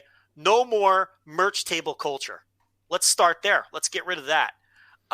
You don't stand there and sell your t-shirt. Okay? An employee of the promotion sells your t-shirt. Okay? No more of that. Let's start there. How about wrestlers stop allowing fans to be friends with them? Let's start with those things before we worry about Rev Pro hiring some well-spoken person to write up a bunch of empty platitudes for some code of conduct. I am not moved by any of these codes of conduct. They mean nothing to me. I feel like they're just empty PR. Yeah, no one's beholden to follow them anyway. I mean, like, yeah, it's good to say, oh, we're going to make sure that everyone feels fine. But like you said, once the show's over, Joey Ryan can assault somebody in a hotel room, and it's like, what has the code of conduct done for you? Means nothing. So I mean, but look, a lot of people want that. It's a good if it's a good outward gesture that makes people feel more comfortable, then sure, go for it. But like, yeah, it's not like, oh, code of conduct, cool. Sexual assault is finished, where it's done, never coming back, because there's a code of conduct now. So, listen, if I'm gonna buy a wrestling ticket for my daughter or something, I don't know if a promotion putting a code of conduct on Twitter is going to make me feel better about buying that ticket. Is all I'm getting. To me, it doesn't really mean anything. But listen, that there's some people that are wound up about that because they don't feel like Rev Pro has done enough to get back started. And look, a lot of the British fans are closer to this stuff, so I get it. Which is probably why there's that divide, and the American fans aren't nearly as outraged about the fact that this show is happening. I am not outraged that this show is happening, and I'm an American fan. I saw them, and I said, oh, cool, Rev Pro's running again. And that tag match looks awesome, and I'm kind of looking forward to that. And I think it's an interesting card in that there's a lot of new names and different names, and I think that's going to happen when British wrestling comes back, Rev Pro and some of the other promotions. Because so many people have been canceled and eliminated, it's going to open up spots for new people. And I look at this show, and there's two glaring examples. RKJ is a guy that, was working undercards and who I think has a ton of potential. And here he is on this show in the semi-main event. Yeah. And let's be honest, it's really the main event. I mean, what's the ticket selling match on this show? I mean, I think Rev Pro, it's the women's championship match, so it's going to close the show, and they gave it the most prominent spot on the poster. But I think that you see what I'm saying here? I mean, I think, they knew they were going to get criticized for running to begin with. So let's feature the women's match prominently. Maybe that'll quiet people down. Of course, that wasn't going to work. But I think there's a little bit of that to this because clearly that tag is what's going to sell these pay-per-views. I think there's no question about that. But so you have RKJ who's working the semi-main event, but in reality, it's the main event. And he wasn't in that spot previously. And the other guy I'm looking at is Dan Maloney, who, was part of WWE UK, isn't anymore for whatever reason, is a guy who kept his nose clean, was very outspoken during Spoken Out. And he's a guy I think too can sort of fill some of those spots that were vacated by some of the people who are gone, some of the good riddance portion of the British scene that we're never going to see again. And then some of these other names, and I'm not familiar with everybody on this show, we'll see who steps up and takes advantage of the opportunity to fill a space. And, people are mad that they don't feel like Rev Pro has done enough to earn running again. I don't agree with that. They're mad that this show and maybe some others were recorded under the cloak of darkness weeks ago when maybe it was against the law or not necessarily safe. Rev Pro put out in their release that there were measures taken. Again, I have to be consistent. I have no problem with AEW or WWE or any of these indies running. I don't have a problem with Rev Pro running these shows, and whatever precautions that they claim they took, I'm okay with it. I don't get wound up with the COVID stuff. I don't know. So I don't have a problem from that perspective. And the third thing that people seem to have a problem with is Will Ospreay. And I mean, we touched on it at the top a little bit, but I'm not surprised at all that he's on this show. And I never thought for a second they would strip him of this title or stop booking him. I don't think Will Ospreay or B. Priestley are going to lose any bookings as a result of speaking out. That is not a value judgment from me. That is just my feeling on it.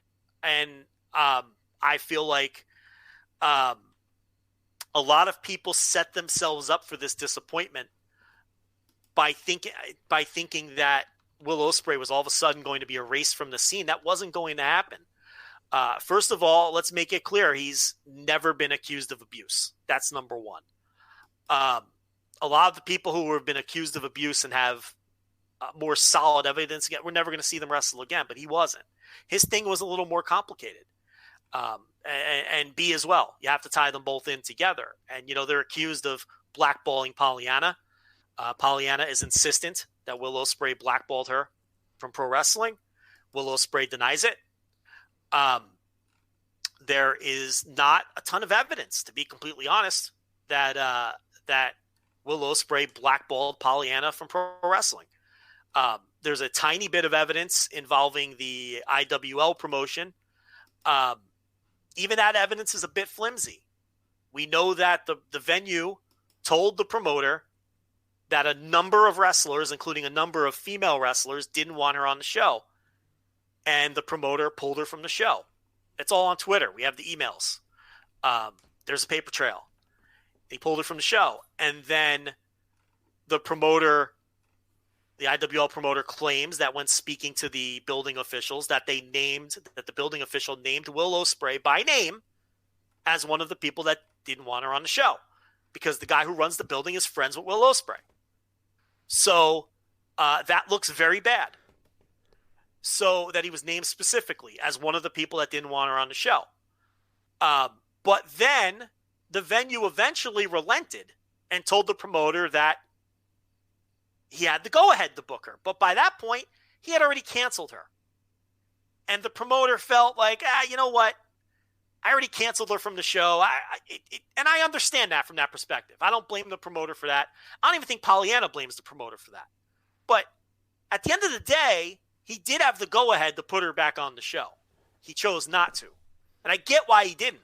I'm not blaming him for that. And it was probably, you're going to recontact this person again and then say, oh, well, we're going to. I understand why that wouldn't have happened. So outside of that incident with the IWL promotion, there is not another single shred of evidence that Will Ospreay has blackballed Pollyanna from anything. Dave Meltzer contacted a number of European promotions. None of them said that Will Ospreay asked them to not book Pollyanna. No other promotion has independently come forward and said that Will Ospreay told them that they should not book Pollyanna or that, he wouldn't work their show. So all we have is the one example, which is a shaky example, where Pollyanna was cleared to work the show at the end of the day, but ultimately didn't. And if you want to blame Will Ospreay and this group of wrestlers who pressured the venue to pressure the promoter to not put her on the show in that one instance, I could see why you would do that. But there simply isn't evidence of a widespread blackballing or a widespread attempted blackballing. Listen, I'm open to it. I'm open to the idea. Right. You just need a little bit more here. We need a little bit more. Show me evidence. Something. Can I have at least one other promoter step up and say that this happened? I mean, they all told Meltzer it wasn't true or that they weren't asked to do that. Don't you think another promoter would have stepped up by now and corroborated this? I mean, I'm open to the idea that this happened, but I'm just not seeing the evidence is very flimsy. So looking at that, I thought all along, Will Ospreay isn't going to get is not going to be in hot water. He's not going to lose bookings or have his career derailed over this. New Japan is not going to care about this stuff. I mean, it's, Rev Pro, I didn't expect them to pull him from shows. And I think people set themselves up for that. And I think that's adding to people's disappointment and anger because they were expecting Will Ospreay to be erased from the scene like some of these other people. Right. And then when it didn't happen, it exasperated their anger. And look, if you are of the belief that Will Ospreay systematically blackballed Pollyanna from pro wrestling, okay. I mean, I that's fine. Okay. And I'm not saying you shouldn't be upset that he's ultimately getting booked on this show and is going to continue to get booked in all of the places that he works. But I do think that it was a little unrealistic to expect him to be banished from wrestling and have his career ended based on the very small amount of evidence we have. This is essentially he said, she said, in terms of Pollyanna saying she's convinced that this man blackballed her from wrestling.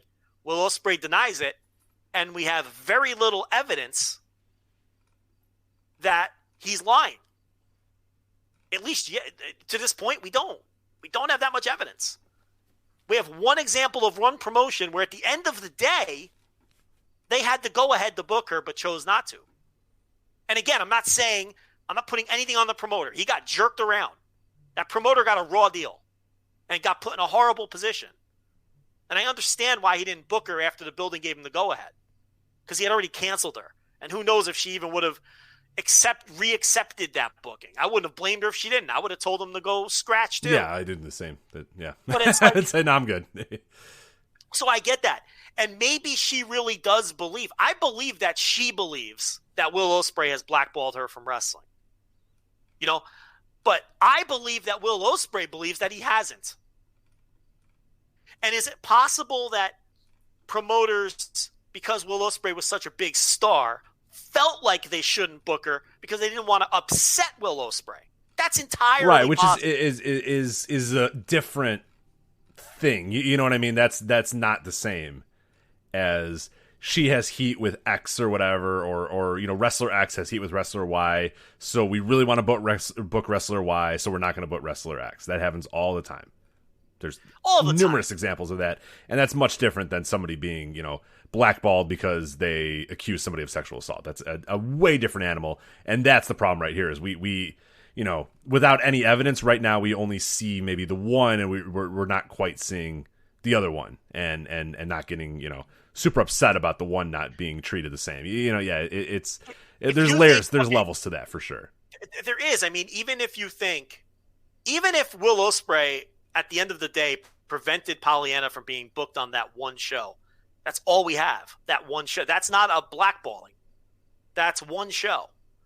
And we haven't had another promoter step up. We haven't had any other wrestlers step up. And again, he's a major star, and you can make the argument that maybe people don't want to step up because of that. Or maybe, as I said before, promoters felt like, it's in our best interest not to book Pollyanna because we don't want to upset Will. We want him to keep working our shows. And that's not Will Ospreay directly telling them not to do it, but it's Will Ospreay indirectly causing her not to be booked because he was outspoken very early on about her allegations, which was a mistake, and he shouldn't have done that.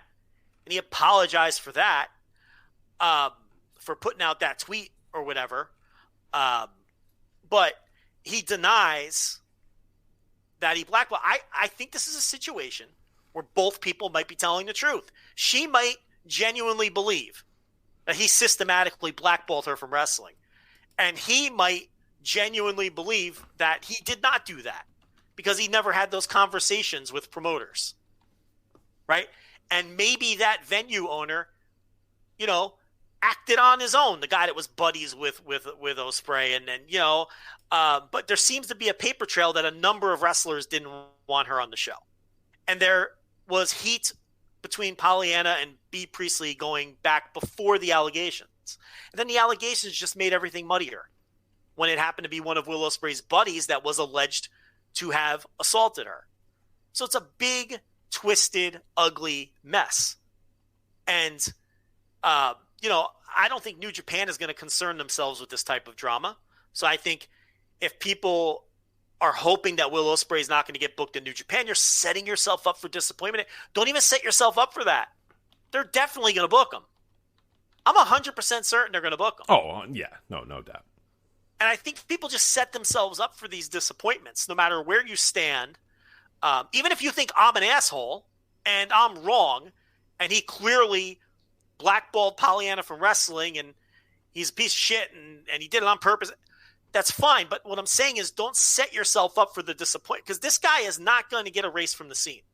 I think it's very clear, because I just don't think, and the reason I don't think he's going to get erased is because I really just don't think there's enough here. Now, next week, if 6 promoters come forward and say, Will Ospreay threatened to never work our shows again if we booked Pollyanna, so unfortunately we couldn't book Pollyanna anymore because we had tickets. Okay, well then I'll listen.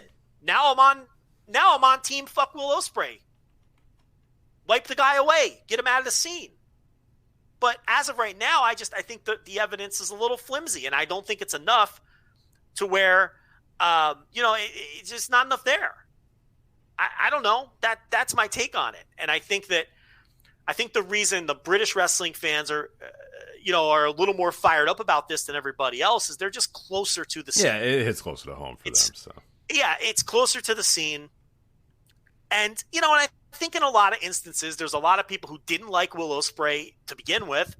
And this is a good, convenient thing to pin on him to prove that these people were right and that he is a bad person. Oh, see, he blackballed Pollyanna from, but I don't know if those people are necessarily looking at all of the facts or what's happening here, or the fact that there really isn't a ton of evidence to back up the idea that he blackballed, and he may have, but the evidence just isn't there right now. And I really don't think, in mass, there's no fans, so it's hard to tell. I really don't think this would affect their business, Rev Pro's business, booking him.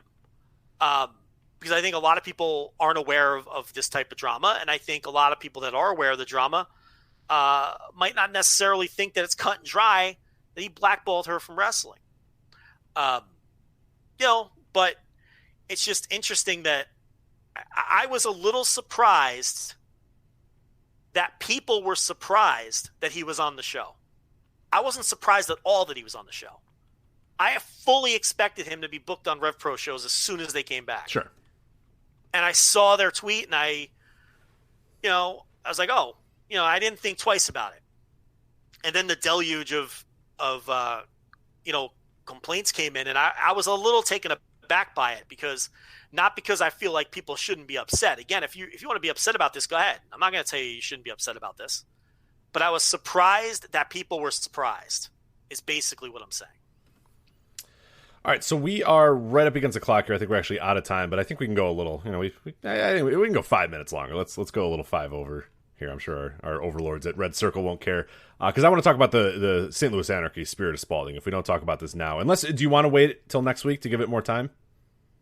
We could, because then we could set up because that's the next. Yeah, you know what? Let's do that. I guess the next show. That actually does work. So you know what? Instead of forcing it into 5 minutes. We'll save it for next show, because we can set up the B block and then talk about future A block matches too. So yeah, that actually works better. We'll do that. So that's it then. We're done, right? We're done. Nothing else on your mind. Anyway, patreon.com/voice of wrestling, of course, for our subscriber level stuff. $10 tier, you can listen to this live when Xfinity lets me do it live, which they did seemingly for the last 3 hours. So good for them. I'm glad. Also the $5 tier, as you said, Joe is doing. Right now definitely doing the G1. Champion Carnival, N1 if you're going to do those as well. He's going to try to do all those at the same time, but there'll be recaps of the shows as they happen. The retro content we have, November to Remember. I'm doing the Boys of Summer series about Summer Slams. Live reactions, instant reactions, all that sort of stuff coming up at patreon.com/voiceswrestling. So a great time to subscribe.